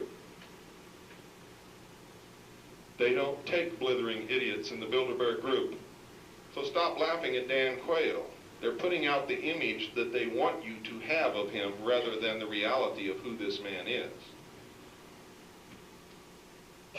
His family helped bring George Bush to power. His family owns a controlling interest of Lilly Pharmaceuticals. His family has helped George Bush run the drug consortium that is feeding the economy to bring together the New World Order and fund all the black projects that they can't get money from Congress for. How many of you never knew where the drugs came from in this country, or think it's from the Colombian drug lords? Be honest. I'm not trying to embarrass anybody, but I want to see how many people in here really know what's going on. Okay, for those of you who don't know, let's do this little exercise. It's always good for everybody, even if you know it, because it reinforces what you know. Everybody close your eyes, and on the back of your eyelids, draw a map of the United States and all its possessions. And on that map, put a little dot wherever there is a city or a town, anywhere in the United States and all of its possessions. Now, if you've done it right, there should be so many little dots on that map that it would take you quite a long time to count them, because that's how many cities and towns there really are in this great country of ours. Now that you've seen that, understand this. In every single one of those little cities and big cities and towns and communities in this country and in all of our possessions, anyone who wants to can get any kind of narcotic in any quantity that they wish at any time, day or night,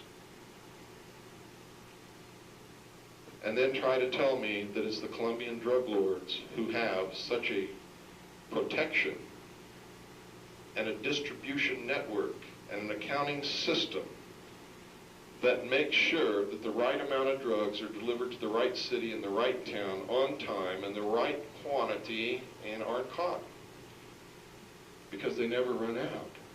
The only ones who get caught are the ones that are in competition with the Central Intelligence Agency. And the drug war is not a war on drugs.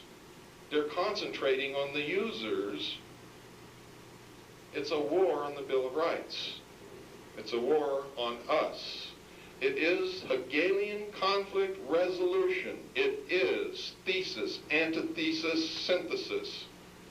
They decide what they want, and they put in motion the problem that will arrive at the solution that they want, and they cause us to ask for that solution.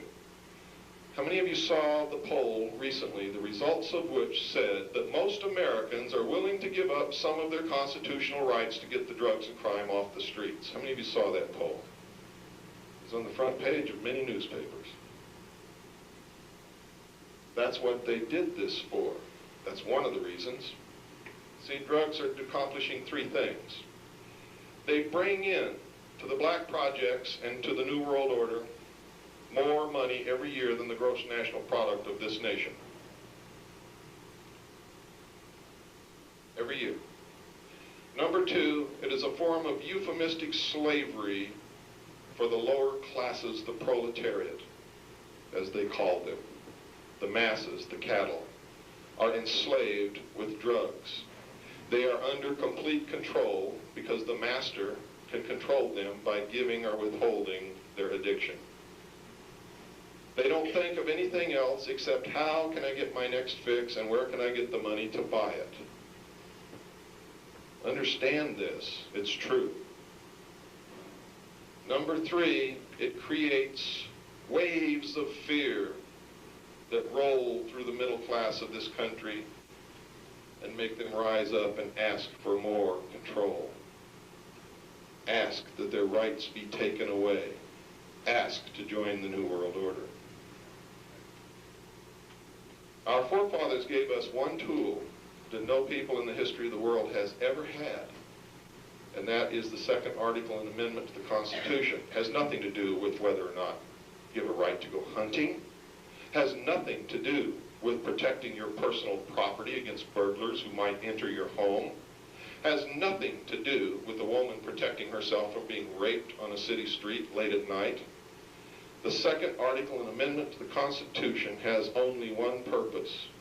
It's to protect us against our own government should it ever become oppressive and usurp the powers of the Constitution. That's its only purpose. Those of you who are for gun control will take away the only real weapon that we have that can truly ensure that they can never oppress us. You see, because we never have to exercise that right. If everybody in this country, and I was taught when I was a child that it was a duty for every man to own a weapon and 100 rounds of ammunition, should he ever be called to protect his community from an oppressive government. My father taught me that. It's not being taught anymore. I will teach my daughter that. And I will teach her how to use weapons and how to clean them and how to store them safely so that nobody can get hurt. And I will teach her that as long as you have it, make sure that everybody knows that you have it, because that's the surety, bond, that no one will ever attempt to hurt us or take anything away from us just because they have the knowledge that each of us has a weapon and is willing to use it if we have to. They will never try. No one could successfully march against 260 million armed citizens. It's impossible. Can't be done by the largest army on the face of this earth. And by the way, that's the Communist Chinese army, and they don't have any way to get here. There's no bridge. They don't have a navy big enough to carry an army that could fight us. But if you ever allow the second article amendment to be usurped, to be taken away, to give up your guns, that is the day that you will cease to be a free people. And for those of you who think I'm heartless and cruel because of that, because little Johnny shot his little sister because she found the gun in Daddy's bureau drawer, I'm not heartless and cruel. My heart bleeds for that family and for that child, and for the child that shot that child, and for the father that was so careless and stupid that he left the weapon where a little child could get it. But I'm not going to give up the freedom of a whole nation of people because little Johnny shot little Susie. That's not right. Every right bears with it a responsibility. Just like the freedom of speech. You're responsible not to slander your neighbor. It doesn't give you the right to slander someone or tell a lie about someone or hurt someone. And the responsibility of the second article amendment does not give you the right to leave a loaded weapon where a little child can get it. see? I hope everybody understands what I'm talking about. That's right. You take away the swimming pool. The child drowns, and that's a good point. You know, how many children have drowned in Phoenix? More children drown in Arizona than any other state in the Union. Less children are shot, but they still want to take the guns away. But nobody's trying to take the swimming pools away. Why? Because you're being brainwashed that it's the gun that does it. And nobody's brainwashing you, telling you that it's the pool that does it. I hope you understand that. You can take away all my guns. If I want to kill you, believe me, I'll do it. And I won't need a gun. Guarantee you, I'll do it. And I might do it with a swimming pool.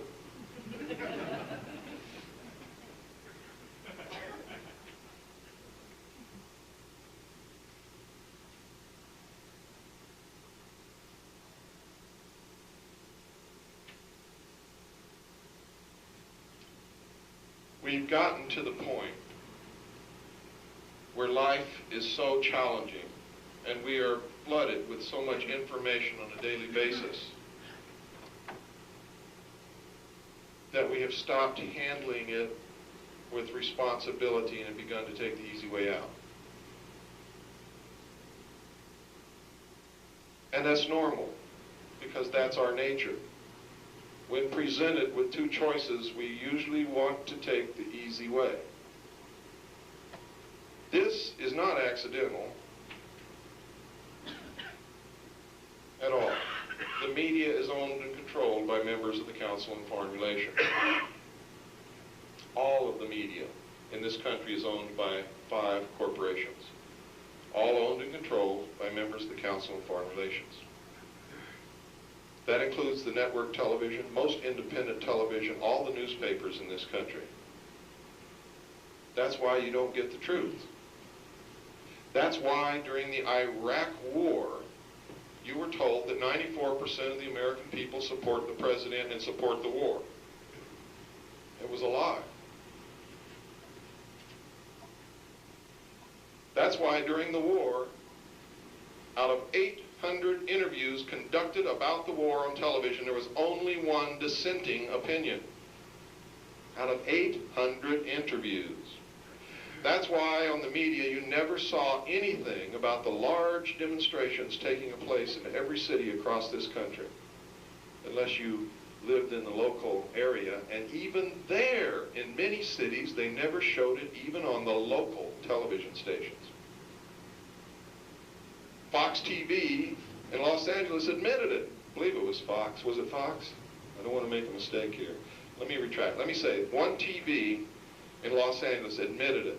Admitted that they purposely did not cover the anti-war demonstrations. Look what happened. How many of you remember the name of the reporter who stayed in Iraq? What was his name? Peter Arnett, right? Remember him? What happened to him? Because he was reporting from Iraq and was telling what was really happening there. What happened to him? Any of you know? Have any of you heard of him since then? His career was destroyed. George Bush named him by name as being a traitor to the American people. So did many others. Is that in the spirit of the Constitution and the first article and amendment? No. It was a propaganda campaign. It was a slapdown. It was a bam, don't you ever do it again. And it was an object lesson to every other journalist in this country. Don't you ever again tell the truth unless it's what we want told. And you can bet your life that every journalist learned that lesson. If you want to stay in journalism, if you want to be at the top, if you don't want to be branded a traitor, you better not go against me, says Mr. George Bush. George Bush, ladies and gentlemen, is the foremost and first, number one traitor that I'm able to identify in this country right at this very moment.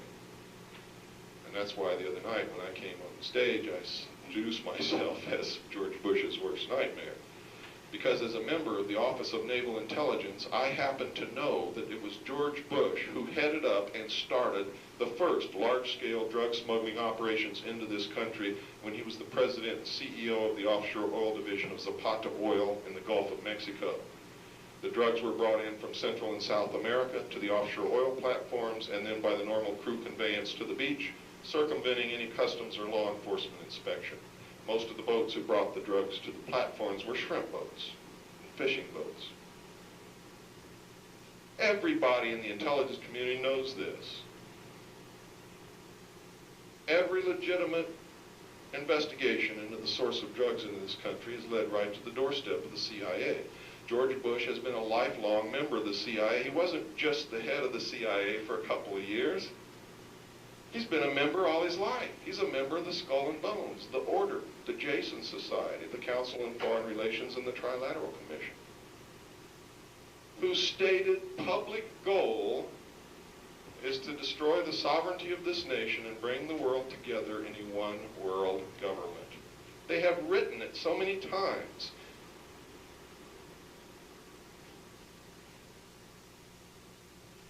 So how can we elect a president who belongs to an organization who states that he wants to do away with the sovereignty of nations, and then he takes an oath to uphold and defend the Constitution? I mean, there's something wrong there. It doesn't click, does it?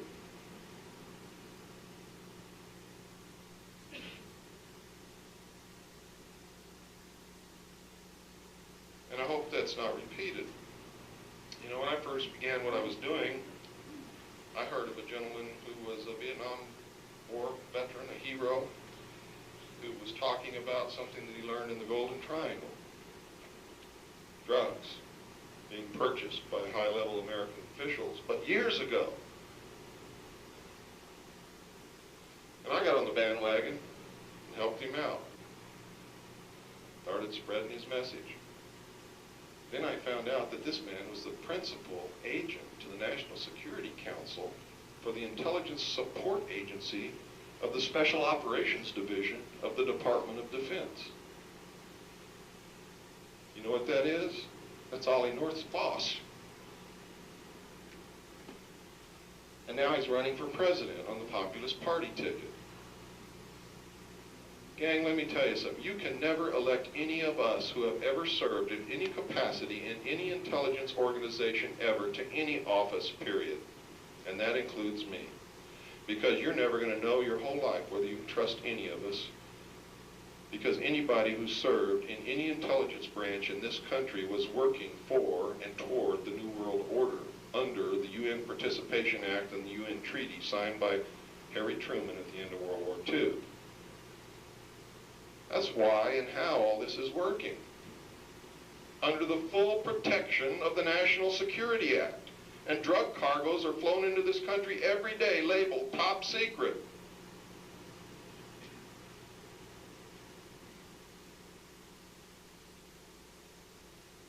I wondered why Bo never named anybody that was participating now. And then I found out that he was the senior Army intelligence officer in Central America, and he's telling me he didn't know that we were bringing cocaine in on military aircraft from Central and South America? Doesn't compute, folks. If he was the head of military intelligence in Central America, he knew everything and was helping do it. We must grow up. You have to send one of you to office, not one of us. And even though I'm up here professing to be operating the best interests of this country, I have to tell you, you can never, ever trust that to be true. That's why I tell you, don't believe what I tell you. You go out and find out if it's true on your own. You go out and prove it wrong or prove it right, and if you prove it wrong, I want you to call me, because if I'm wrong, I want to know. I want to change it. What usually happens is they find out I'm right, and they become an ally. But you have to find it out yourself. You can never go on the assumption that what I'm telling you is the truth, or that what anybody else is telling you is the truth. And I'm going to tell you right here tonight, you elect Bo Greitz president of this country, and he's going to lock you up.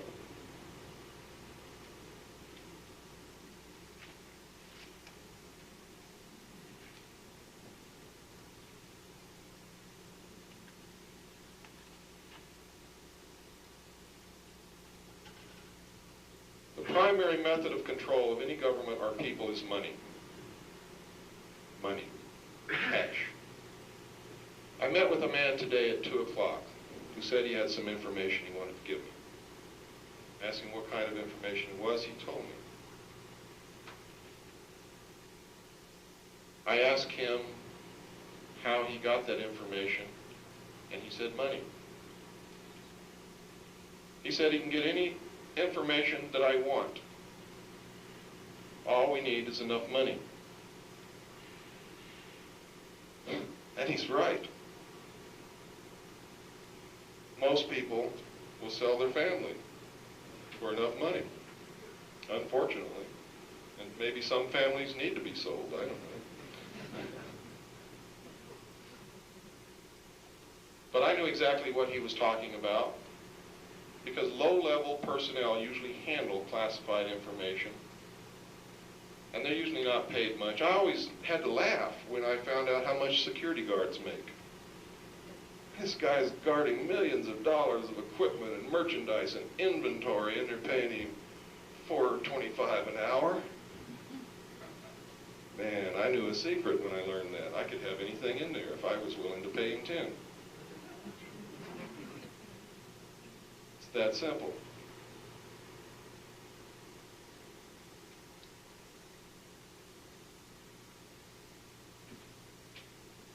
We lost this government in 1913 when the Federal Reserve was established. I hope everybody in here knows what the Federal Reserve is, and I'm sure that most people believe that it is an agency of the federal government. I'm going to tell you tonight that it is not. It is not an agency of the federal government. It is not an agency of Congress or of any other agency of government. The Federal Reserve is a privately owned corporation. The majority of stock is owned by European banking interests controlled by the House of Rothschild, which is the Bank of England. Understand that. Understand that the Council on Foreign Relations was established by its sister group, or parent group you might say, which is the Royal Institute of International Affairs in England. The Royal Institute of International Affairs is also called Chatham House. Chatham House is the elite club of British intelligence. The Council on Foreign Relations is an extension of British intelligence, is one of the highest levels of what I call the Illuminati.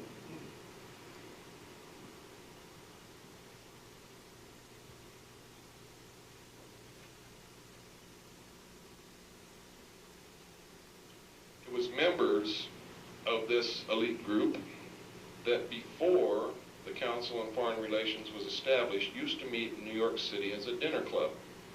Nevertheless, they were about the same business. They established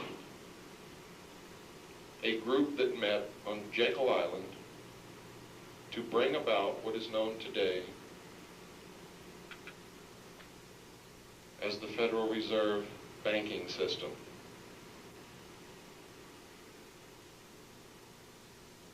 This group was made up mostly of international bankers, all who owed allegiance to the Rothschild family, the House of Rothschild, the family that literally owns the country of England. And I'm not going to go into the history of that because it takes some time.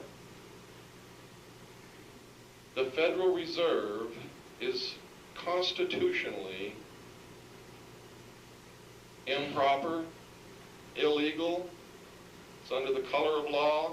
It was passed probably illegally. What they do, folks, is they've circumvented the Constitution, which says that a unit of money in the United States is called a dollar. And a dollar is a specific measurement of gold or silver coin only. And if paper is used in place, it must be redeemable for exactly $1 measurement of gold or silver coin. That's constitutional money. You can't get in trouble if you have that kind of money. Over the years, they took us off that kind of money. if you'll look in your pocket and pull out one of those dollar bills, you'll see that it says Federal Reserve Note. A note, by definition, is a piece of paper that says that somebody owes somebody else some money. It cannot be redeemed for anything. They have even taken the worth from the coins of this country. If you look at your coins, you'll see that they are no longer silver coins. They're what's called copper clad. They're copper with a thin layer of silver plating over them. Our money has no value whatsoever. It is worthless.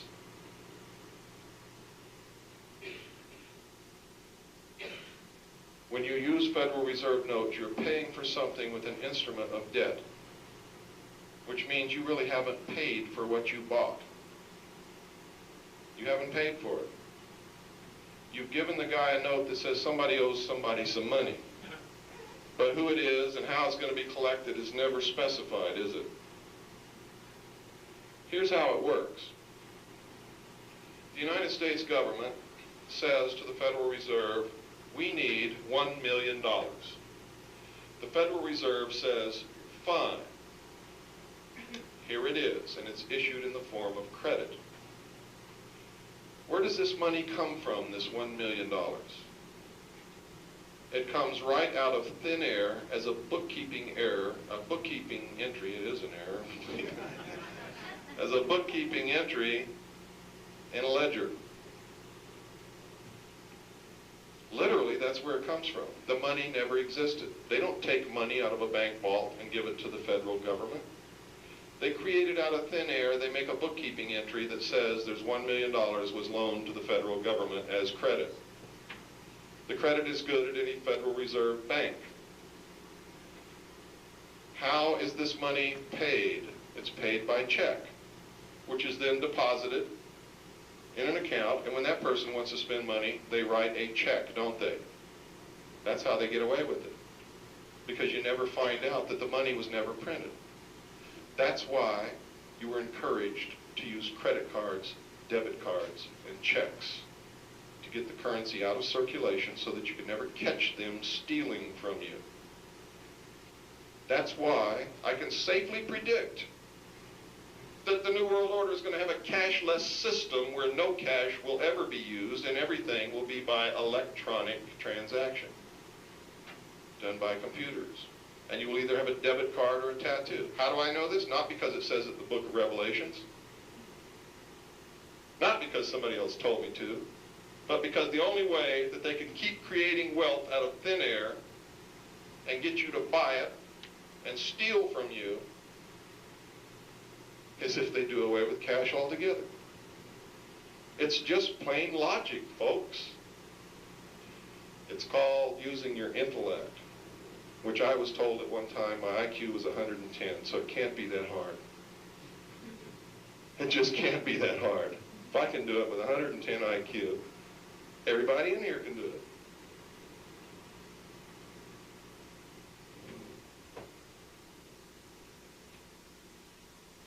All of my predictions are based upon study, hard work, research, knowing what they need to do to continue their plan.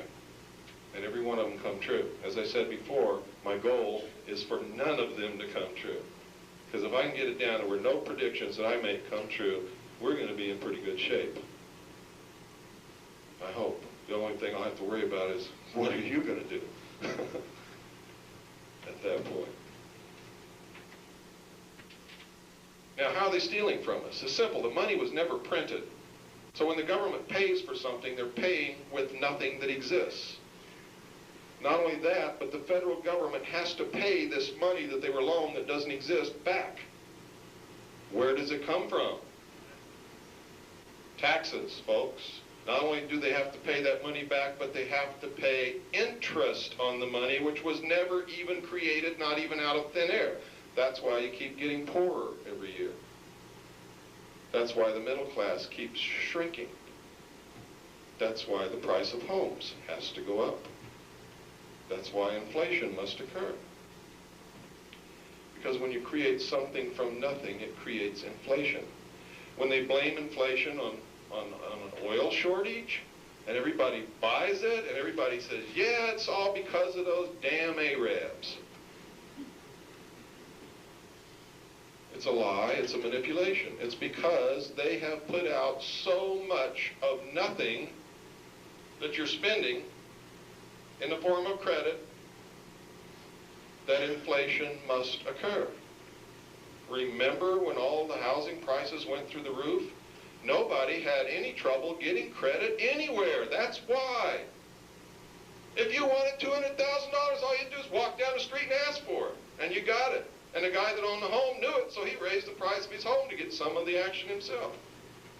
And pretty soon, everything went through the roof. That's what inflation really is. It's a manipulation of the money supply by introducing worthless money into the system. In the case of the Federal Reserve, it's done by issuing credit.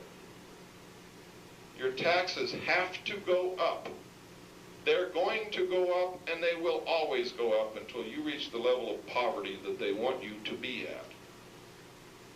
Because the interest has to come out of the sweat of your work, because it doesn't exist anywhere else.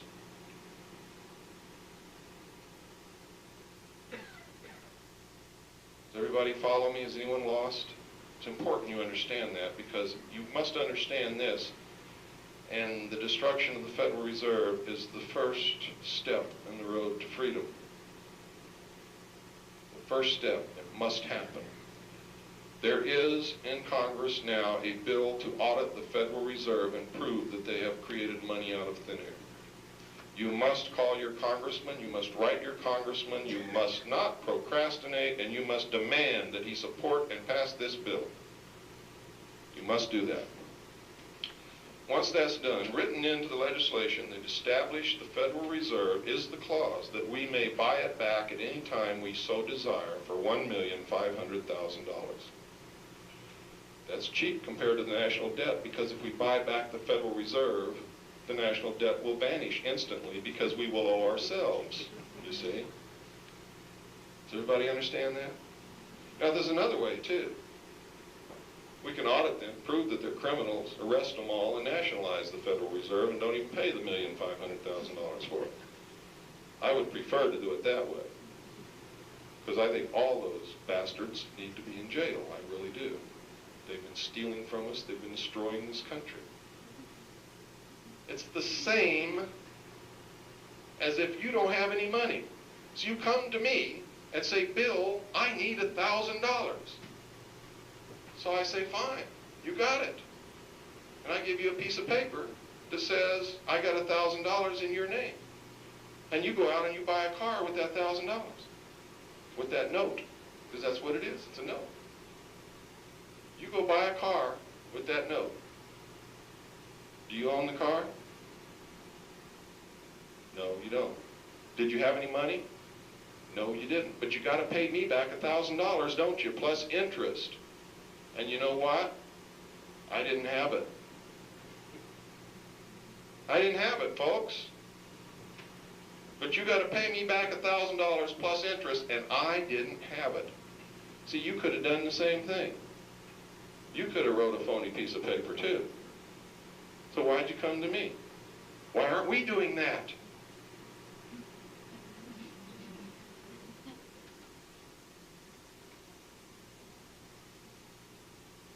Did you know that your congressmen know all about this? They sold you out. You think they care? No, because the people that own the Federal Reserve are rich and you're not. And they know that if they play the game, they'll be taken care of. Not by you. By the rich people who own them, who have them in their pocket. Are we really so stupid to think that somebody's going to spend $300 million to run for an office that only pays $50,000 a year or $80,000 a year? How dumb are we? How stupid are we? I mean, when you really get into it, you know, some of you are going to walk out of here feeling really low. I did for years. What I discovered in the documentation when I worked for the United States Navy in the Office of Naval Intelligence destroyed my life for years. When I discovered all this, when I discovered who really shot President Kennedy, when I knew what the real reality of the world was all about, my life went to shit. And I jumped in a bottle of booze. And I thought that I could really drink this away. I thought that I could make it all go away by ignoring it. I thought that somebody else would take care of the problem. But it doesn't work that way. And I didn't get my life back together until I began doing what I was supposed to do, and that's what I'm doing tonight. And you're going to find that once you have this knowledge, it becomes a burden, because now you're responsible to do something about it. And if you don't, your life's going to go to shit just like mine did. And you're not going to be able to live with yourself until you begin to do what you're supposed to do, and that's become responsible. It is to live and walk in a state of divine grace. And that means nothing more than being responsible for yourself, your family, your people, your country, and the world. It means understanding that the World Bank built the road into the Amazon so that the people in Brazil who were poor would burn the forest, so that you would scream for more control so that they can't burn the forest. And that control will be the New World Order, because no sovereign nation state can tell another sovereign nation state what to do. The answer is no more sovereign nation states. The answer is the New World Order. Everything is screaming for control, and everything has been engineered by these secret societies to bring about synthesis and, thesis, antithesis, which will result in a clash, causing you to scream for the solution that they wanted all along. Understand that when big, giant corporations pollute the atmosphere and the land, it's done on purpose. Understand that. Understand that Detroit has had for many years the plan to make a very clean engine that would go a long way. Understand that a hydrogen engine has been developed for many, many years, but is being withheld from the public because it doesn't pollute enough to ask you to demand for total control to save the world from pollution. Does everybody follow me?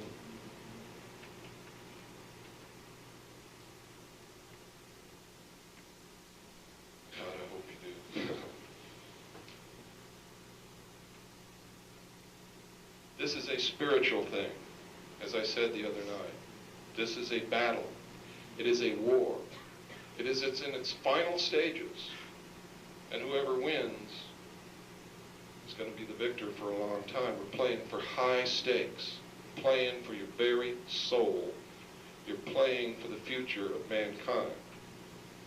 This country, what we have here, is not possessed and has never been possessed by anyone else in the history of the world. No peoples have ever had the freedom that we have. No peoples in the world have ever had the opportunity to truly govern themselves. Never. Anywhere. And no other people in the world have flubbed it so miserably as we are flubbing it. We're flushing ourselves right down the toilet. That's what's happening. This country was founded to bring prophecy to reality. And it's going to happen. How many of you know about a spacecraft called Galileo? Okay, that means a lot of you don't. How many of you know that in the book of Revelations it says that in the end, when all the prophecy comes to pass, the moon will disappear from the heavens and there will be no more night? How many of you know that? Well, I know it, and I read it again before I came down here to make sure that it was still there. And it was still there. In 1957, a study was conducted by a secret group of scholars called the Jason Group. They're administered by the Miter Corporation. They are the biggest, best brains in this country, All of the Nobel Prize winners of this country are in their group, or most of them, I should say. And they, along with scientists from other countries, met at Huntsville, Alabama in 1957 and decided that we're in for some deep trouble. They predicted that the population would double between 1957 and 1990. And then again after that, and then again after that, and again after that. They predicted that we are in the downward swing of a warming period in the geological history of this world, which means that we're going into an ice age, not a desert period as you've been told. That this had to be kept from people. Because you have to understand that an ice age will destroy civilization as we know it.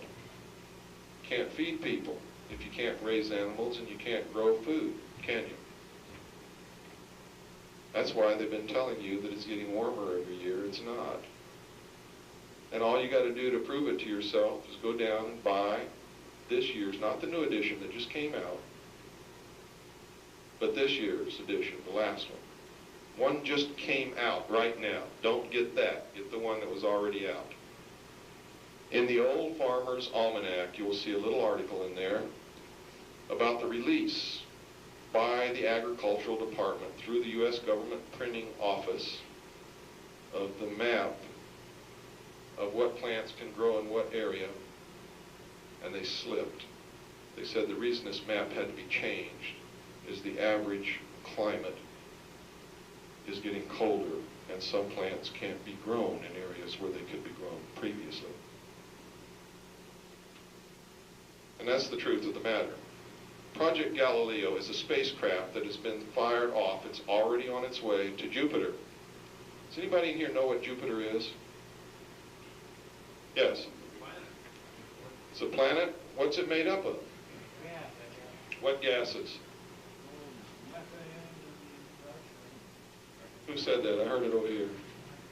Hydrogen, what else? Helium. You know what's really coincidental about this? Jupiter is made up of hydrogen and helium and some other trace gases in the exact same proportions as these gases exist in our sun. Jupiter, as any astronomy textbook will tell you, is a baby star that has never been lit off. Galileo is going to light off Jupiter, and we are going to be a binary solar system. Now, I really know I'm stretching your ability to absorb information at this moment, and that's okay. Just remember, file it in the question mark drawer under Cooper's Crazy, but when you go out of here, you go check and see if I'm right or not. In this spacecraft, it is carrying 49.7 pounds of weapon-grade plutonium. NASA says that the plutonium is used for batteries to power the spacecraft. If that's true, and the spacecraft is only good until December 1999 when it's going to plunge into the center of Jupiter, why did they use weapons-grade plutonium when weapons-grade plutonium has a half-life of over 20,000 years? Does not compute. I sent to NASA and got back the whole kit describing Galileo, everything. And guess how this plutonium is arrayed in the spacecraft? Two banks opposite each other with a vacuum in the middle. What is that the configuration of? Atomic bomb. I heard it from all over here. You're absolutely right. That is the configuration of an atomic bomb, and plutonium is exactly what they use in an atomic bomb. Why are they going to do this? To short circuit and do away with the cycle of ice ages in our future forever so that humanity never has to worry about it ever again. And why are they running around in the New Age movement warning everybody about earth changes and the water's going to rise and all this kind of stuff? Because for those of enough who are smart enough to listen will go to high ground to live, because the ice caps will melt and the water will rise, but we'll never have another threat to humanity like an ice age ever again in our future. This really sounds way out, doesn't it? until you realize that Arthur C. Clarke is a member of these secret societies. Arthur C. Clarke is also a scientist, and he wrote about everything that I'm talking about in the book 2001 and 2010. Only he blamed it on aliens. It ain't aliens, folks. Pogo said, "I have found the enemy and they are us." And he are right.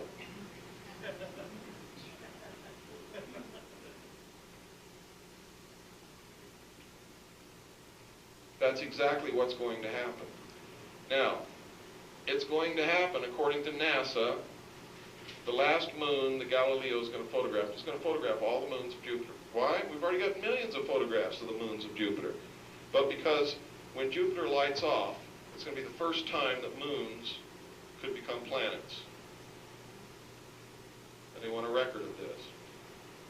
In December of 1999, its orbit will decay because the last moon it photographs will be Io, the closest moon to Jupiter. And this spacecraft will plunge into the center of Jupiter, where the tremendous pressure that it encounters will crush it exactly as an implosion detonating device on a nuclear weapon, an atomic bomb, and light Jupiter, and it will become our second sun. That's what's going to happen, and that's what all this other crap about Earth changes and water rising and all this other stuff is all about. It's for those who will listen to hear and be warned.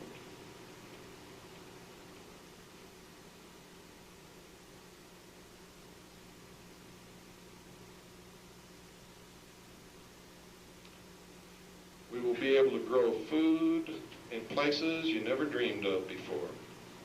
We'll be able to handle the population problem for a little while longer and give them a chance to deal with it. And if we're successful in dealing with all these problems and can check the population so it doesn't continue to double all the time, then the human race might have a chance. We go about our daily business tripping over door sills and everything, thinking that we have an infinite supply of everything here. But if you look at a picture of Earth from the moon, you'll find that it's not infinite. We don't have enough trees on this planet to double the population again. There's not enough cattle to furnish leather for all of us to have shoes if this population doubles again. There's barely enough clean, pure water left for any of us to drink right now. What the hell are we going to do when the population doubles again? Where are we going to get the food to feed all these people? That's what I mean when I say that I am not in complete disagreement with every one of their goals, but I am damn sure in disagreement with their method of getting there and leaving us out of the equation. You see, one of the reasons we're so stupid and ignorant is because they won't teach us what the hell the real truth is. And I dislike that intensely. Because I may have an IQ of 110, but I think I'm capable of understanding some things and making decisions and participating. And my IQ may even be higher now. I don't know. That was back when I was in high school, I think, that test was taken. It's even possible that it could be lower. You know? But I'm trying. Give me a chance. That's what I want. I want to participate. I don't want to throw this grand experiment in the trash can. You've all heard it's not over until the fat lady sings. So when they tell me it's all over, don't fight it, you can't win, I say, well, you know, it's only not over because these people don't know about it. Maybe if I tell them, maybe we have a chance. You had your hand up.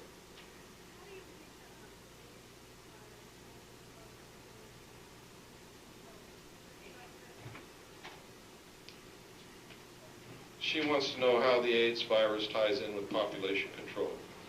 They tried very hard after they determined that there was a population problem to get us to listen and to use birth control. Birth control pills were never developed until they understood there was a problem. They tried to educate the whole world to the concept of zero population growth. Remember that? I remembered everybody was talking about zero population growth. Every cocktail party, everywhere you went, they were talking about a book called The Population Bomb. But it went away. People quit talking about it. People forgot about it. And people are still having babies just as fast as they can crawl into back seats of Chevrolets.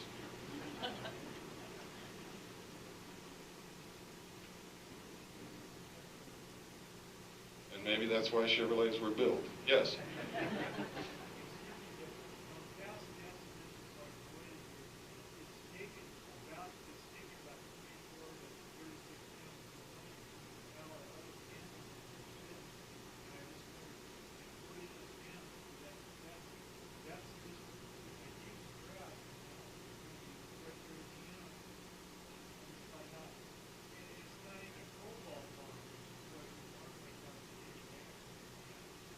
You missed the point.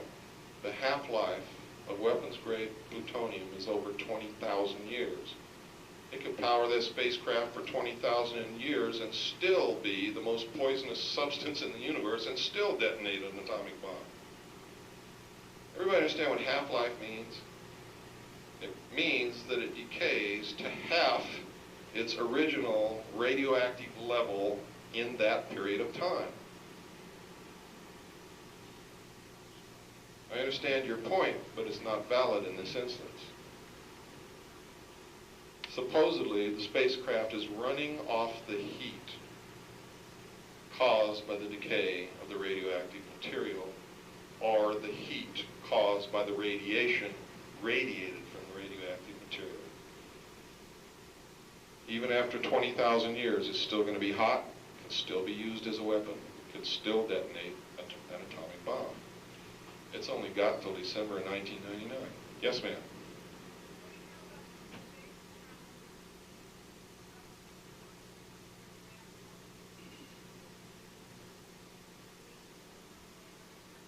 I'm sorry, I can't hear you. Can you speak louder, please?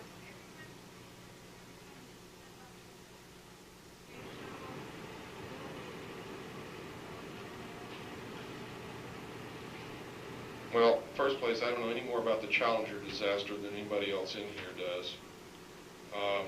And depletion of the ozone layer, I believe we all know what the causes of that are.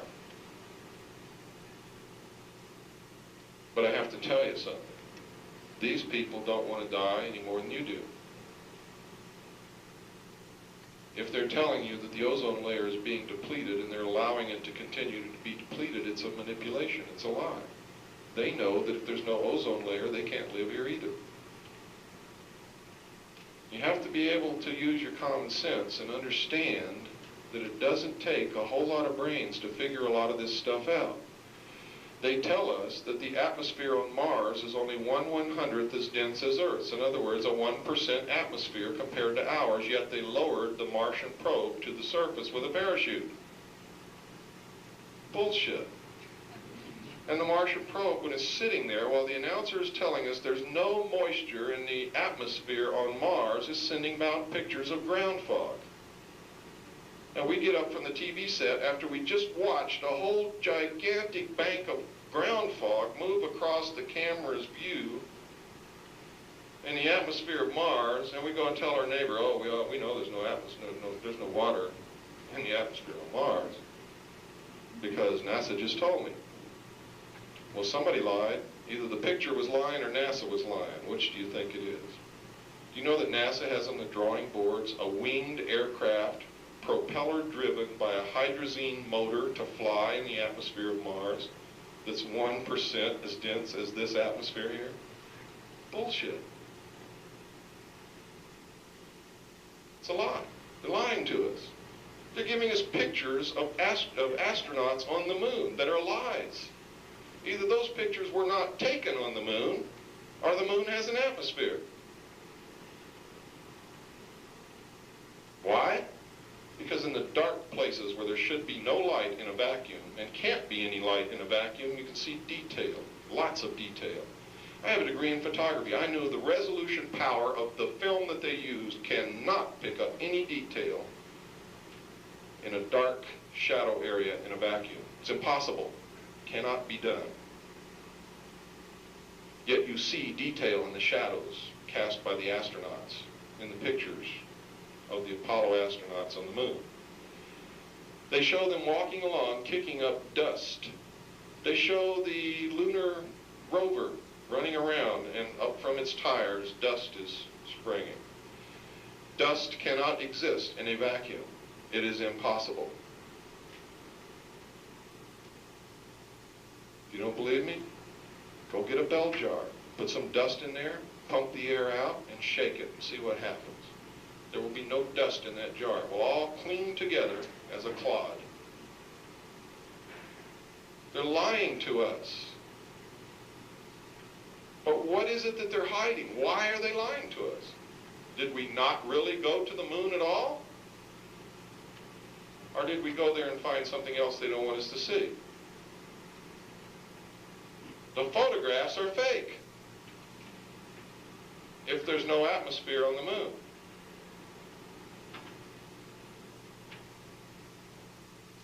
NASA is printing in books published by NASA, printed by the U.S. government printing office, thousands of photographs of alien artifacts and anomalous material on the moon that should not be there. And NASA denies it. Yet anybody with a magnifying glass can see it in any of the books that they've published in the pictures. Now that means one of two things. Either NASA wants us to believe that there's extraterrestrials that don't exist and they faked all those photographs, or they're letting those photographs out intentionally so that we'll begin to guess that there really are extraterrestrials up there.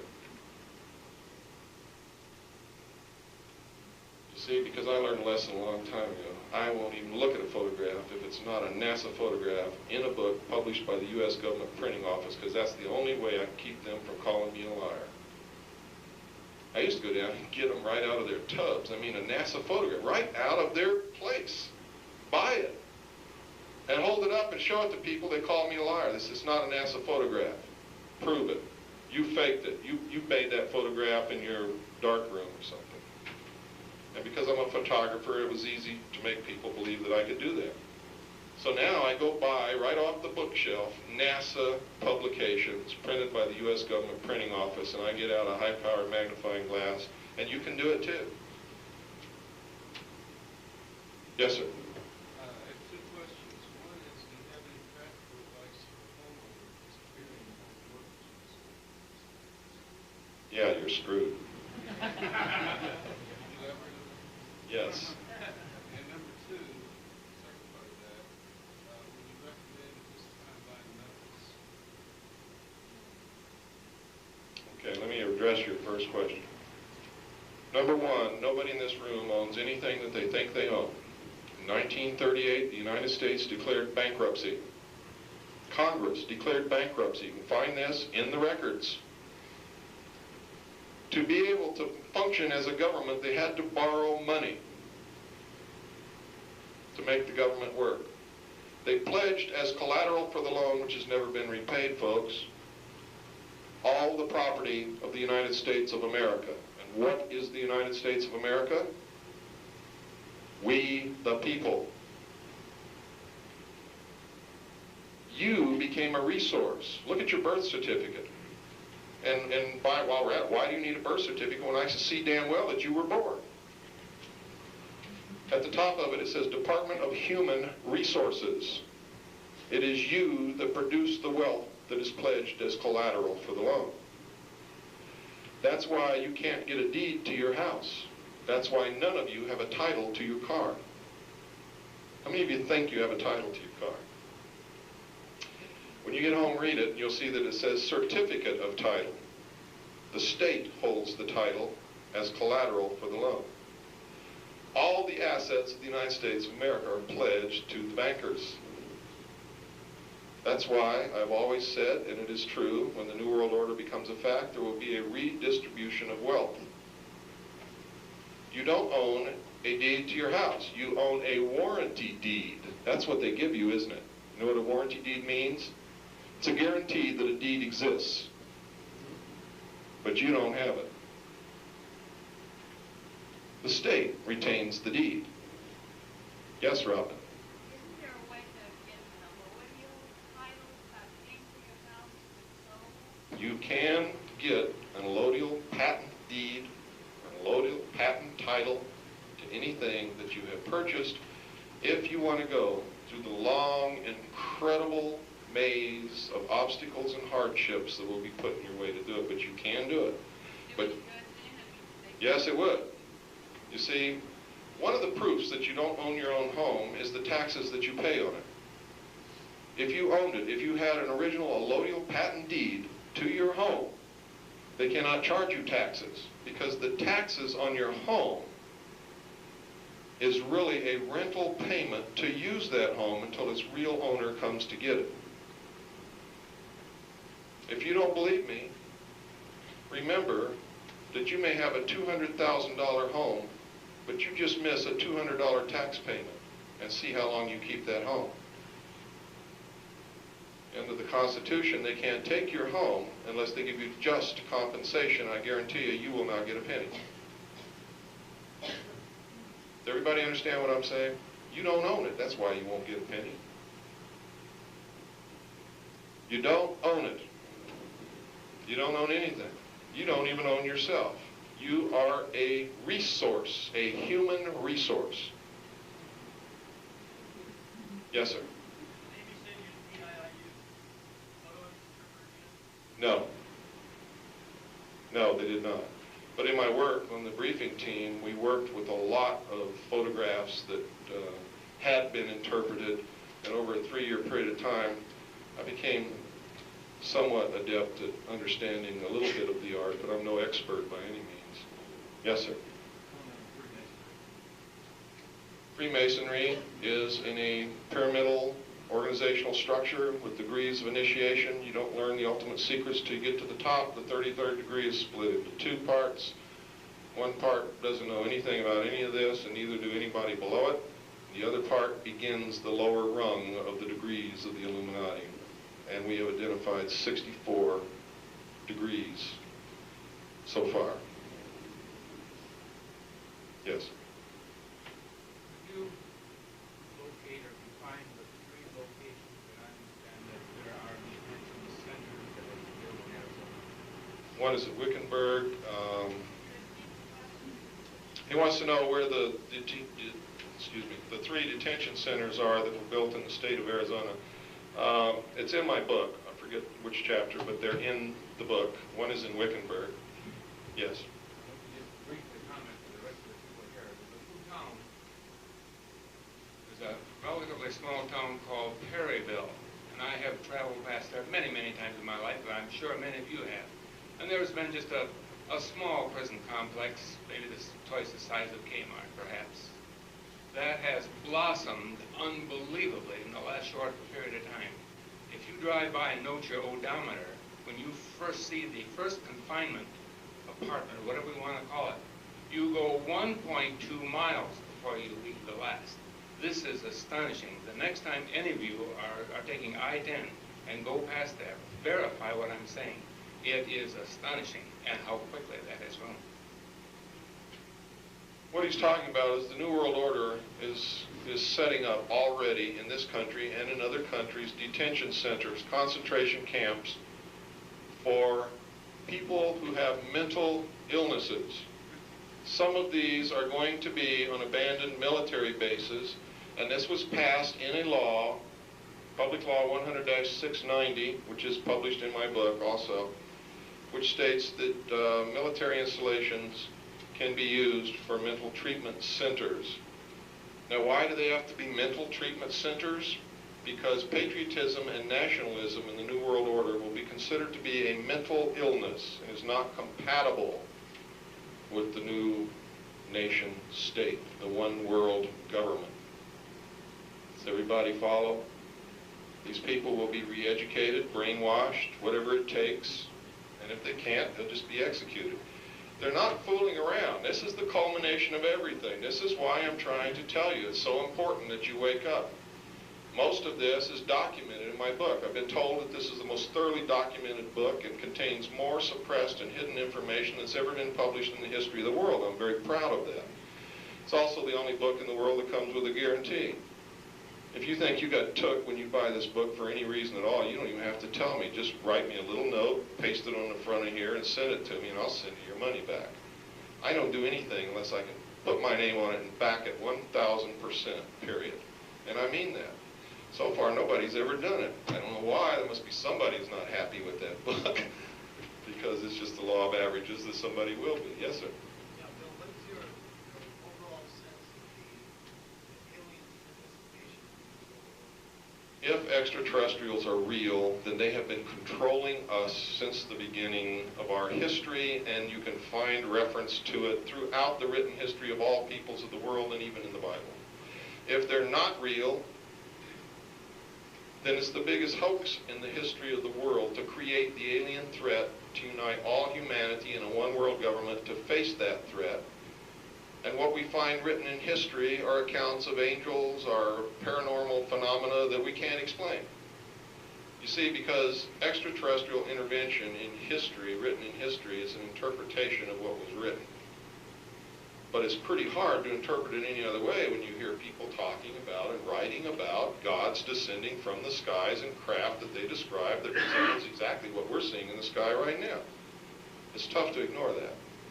But there is no proof anywhere in this world that extraterrestrials are real other than somebody say so that they spoke to one or saw one. Do you think the ones at the underground bases are creation? Well, you know what's really suspicious about these little gray dudes that are running around with the bug eyes is all through the history of the world, every description of every encounter with any kind of any extraterrestrial being, if described as such, they've always looked exactly like you and I. Up until the time when we had the capability to do genetic engineering in the laboratory, and then up pops these little gray dudes with big bug eyes. That's incredible to me. I mean, why is there never any mention of them before that particular point? And I happen to know this for a fact, that whatever you perceive as the state of art, the state of technology, the state of medicine in the public realm, they're at least 50 to 100 years ahead of that in the black projects in secret. I know that they have the capacity to clone a human being right now in a laboratory. Yes? Stand up, Robin, and talk real loud, please. You remember in George Andrews' book, Extraterrestrial Phenomena, remember the picture of a little creature up in that point, it was small, and it's found in the part of the United States, person concerned, condition was very dangerous, a figure of a being, just don't anything like us. I remember that photograph very well, but you also have to understand that that's represented as being a mummy that has never been dissected or medically examined. It could be a lump of clay that someone has, you know. What I'm trying to say is it has not been presented, nor has it been treated as proof, nor has it been examined by anyone who could say that this is not a human mummy. What I'm trying to say is we've got to quit believing what we're told. Because we see a picture in a book does not mean that the picture is a true representation of what it's purported to be.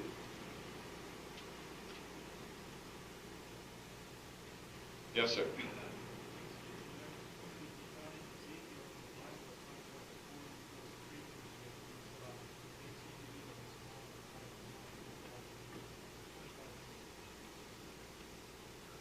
Ezekiel is one place in the Bible that could be interpreted as an extraterrestrial visitation to the earth. Another one could be Jacob's ladder, where he saw beings climbing up into the sky. You know, I mean, there's all kinds of references that can be interpreted as extraterrestrial beings, contact, landings, whatever. But it doesn't mean that that's what it literally is. One of the records in history that's very hard to ignore are the Vimana scrolls from India, which literally outline the history of peoples that came from the sky in ships, that landed, that established colonies, that fought wars. The wars are described as atomic blasts, and the effects that had on people that lingered, their hair fell out, are the symptoms of radiation poisoning. It's incredible what is written in the history of the world. And I don't believe that it's all a bunch of bullshit either. But I'm going to say this again. There is no proof of an extraterrestrial presence or being anywhere that would stand up for 1 second in any court of law in this land. I thought I had proof at one point.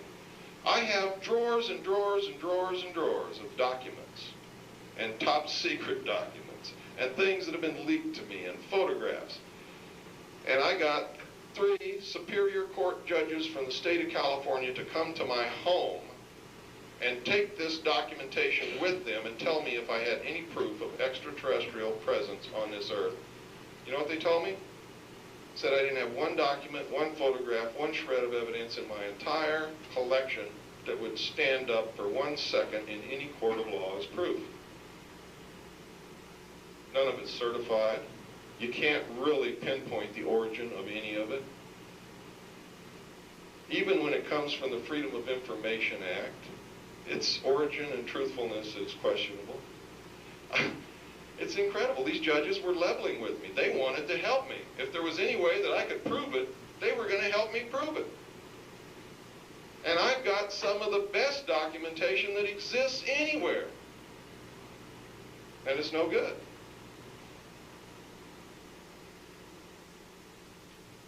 Now, if they were really visiting this earth, don't you think it's odd that we don't have one shred of proof after thousands of years? I think that's odd. Probably intentional. Look how the government treats this. They let information leak. They let people like me see reams of documents saying that there's extraterrestrial visitation, and then they deny it. That's like your neighbor. He comes home late one night and you see him carrying a coffin on his shoulder, and it's 1 o'clock in the morning, and you see him looking around to see if anybody's watching, and he slides it down the coal chute into his basement. What are you going to think? You think he killed somebody and he's hiding them in the basement, don't you? And the next day he reinforces that because he denies that he carried a coffin on his shoulder across the yard and put it down the coal chute, doesn't he? And you say, now I know he killed somebody because I saw him.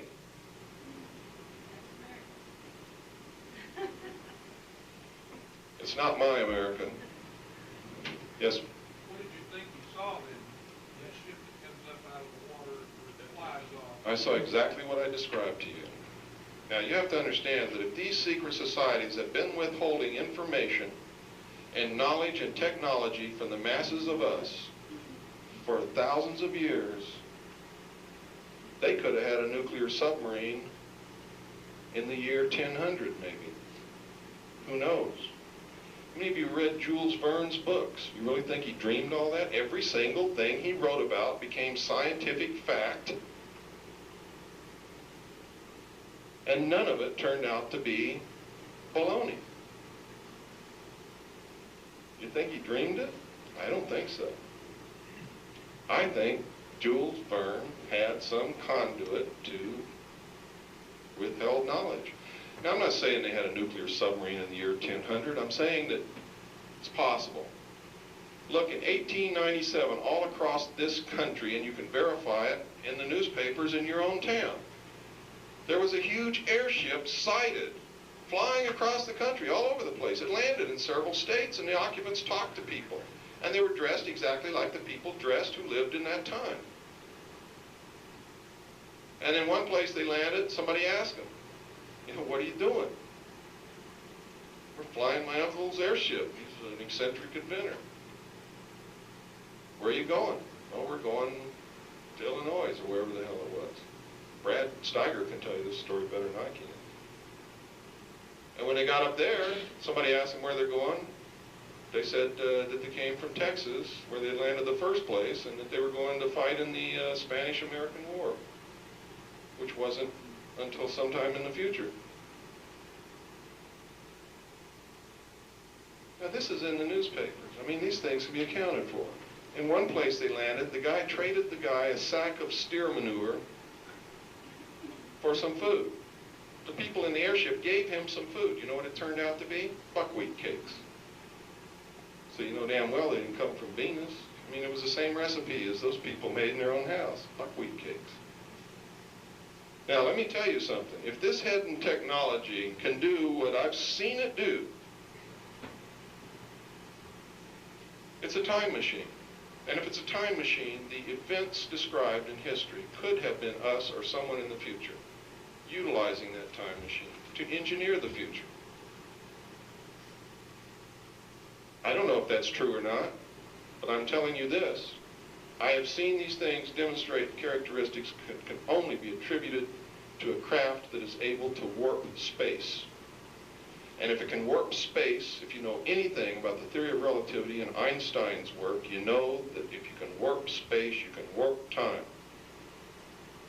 And that if you can travel from here to here, by effectively pulling this point to you, you can go forward or backward in time by the same mechanism. I believe that they've perfected the unified field theory in secret, and that they plugged in the equation of gravity, and that they know exactly what it is. I happen to know for a fact that we have planes flying that are powered by fusion reactors. I've seen them fly. I know that the pilot in these planes does not breathe air. They breathe oxygenated fluorocarbon liquids so that they don't get the bends, they don't have to worry about compression and decompression, and the effects of the g-forces or gravitational forces of rapid acceleration are nullified, because it's as if they're acting upon a complete body of water rather than a body that contains air and dissolved gases. And don't dismiss this, because we experimented years ago when I was the head of the mixed gas deep saturation diving department of the College of Oceaneering with oxygenated fluorocarbons. We didn't just pull that out of the air. We got the initial idea from the space program. Yes, sir. Sorry to ask you again, but in the event that we become a cashless society, we use implicit limits now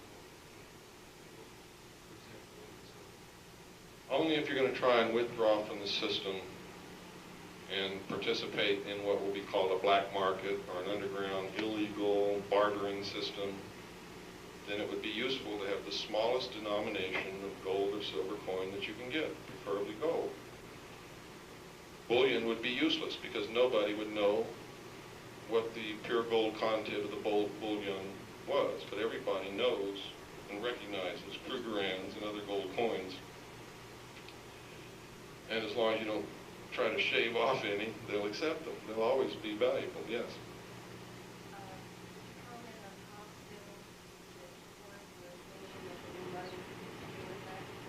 It's already happening. Crane Paper Company has been rolling out the paper for months now. The new printing presses and the facility for printing the money has already been built in Fort Worth, Texas. They are printing. The money has already started being exchanged on the East Coast and is working its way westward. First will be $50 and $100 bills. The world first heard about it in my newsletter back, way back at the beginning of this year. Yes.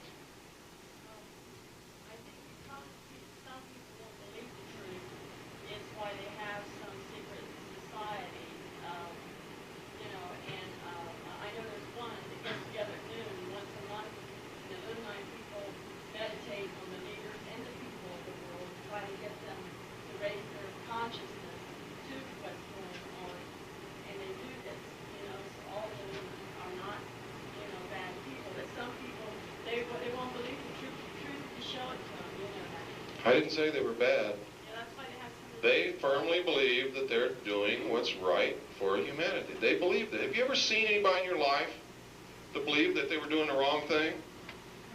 Even murderers justify their deed to themselves. Nobody does something if they truly in their heart believe that they're doing the wrong thing. They believe sincerely that what they're doing is the only hope for the future of mankind. This is what you have to understand. But so does everybody on this earth. is what you also have to understand. There's not a person in this room doesn't believe that they're doing the best that they know how to do for the future of humanity. What I'm trying to say is not that everything that they're doing is wrong. It's that we're not allowed to participate. That's wrong. Our fate is being decided by someone else. That's wrong. They will decide who will live and who will die. That's wrong, in my estimation. Maybe I'm wrong.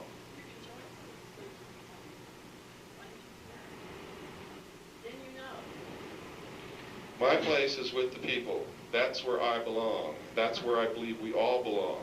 You see, I'm not in the business of farming, and I don't want a damn herd of cattle. I'm sorry. And I don't like being called one. I don't participate in that. Someone who believes that they're smarter than me and are the only ones who have a right to determine my future is my enemy. Period. You're going to have to prove to me that I am a dumb animal before I will accept any of that or would join any order that believed that. It's wrong. We must be educated. We must be taught how to use our intellect, and then we must be allowed to do it. And only if that has been done and we fail, then would I submit to someone else's control. But if we fail to wake up and do the right things and use our intellect, I will tell you, we will prove them right. And if we prove them right, then I will be forced to join them. And so would anyone else who is intelligent in this world. You would be forced to join them if we prove them right. Because someone has to make sure that the human race survives on this planet. I'm not talking from a religious point of view. I'm talking for common sense. Plain old ordinary common sense tells you that. You have to understand that. But we have to have the chance first. Now they say they've given us the chance when they founded this nation and we blew it. Sure, we blew it. But the real knowledge has been withheld from us. So that, I don't consider that a chance. I'm trying to wake you up to some of the real knowledge, and I'll tell you right now, there's so much of it that I don't even know that what I know is an infinitesimal part of what there is to know. That's what I'm learning. The more I study this, the more I realize how ignorant I am. I'm no longer stupid, but I'm still ignorant. It just never ends. Yes, Daniel.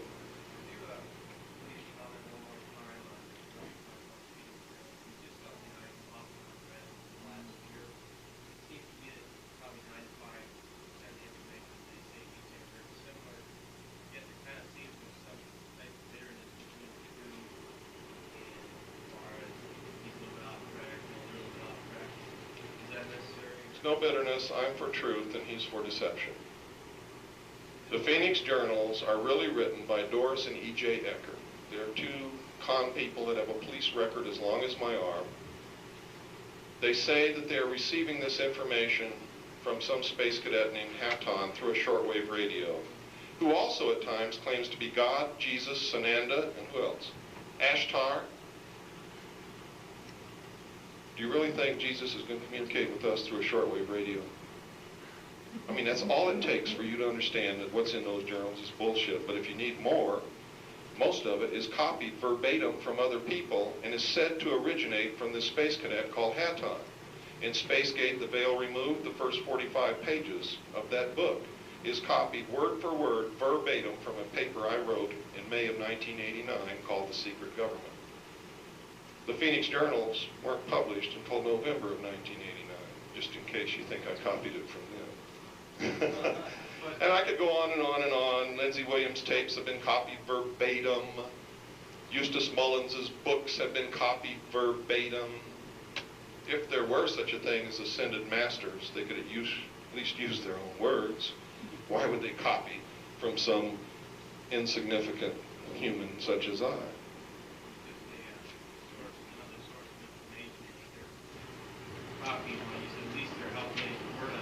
No. We must go from a basis of truth. If one part of it is a lie, it must be rejected, no matter what it is. If you find one part of what I say is a lie, you must reject what I am saying. You must. When you talked about earlier how you study all the different sources, you got to read from things that. You can read it fine, as long as you understand, and you should, that it's coming from a point of deception. I've read all of them because I want to know what the enemy's doing. His logo tells me that he is a member of the Illuminati, and thus his intent is to deceive. The message of the Phoenix Journals is it's all over, there's nothing you can do. It is so bad now that the only thing you can do is liquidate all your assets, send me the money, I'll buy gold and store it for you. I wish you luck. Send me the money, I'll buy gold, give you half and keep half. I mean, that's a better deal than he's offered you, yeah.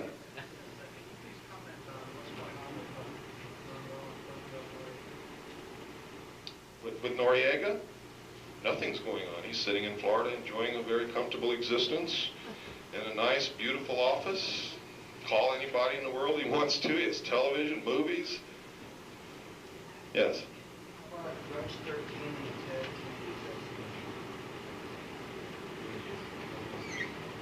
You mean what? Rush 13. Mm-hmm. Ted Kennedy? JFK? John F. Kennedy was killed by the driver of his car, who turned in the seat and fired point blank into his head with an assassination pistol that was manufactured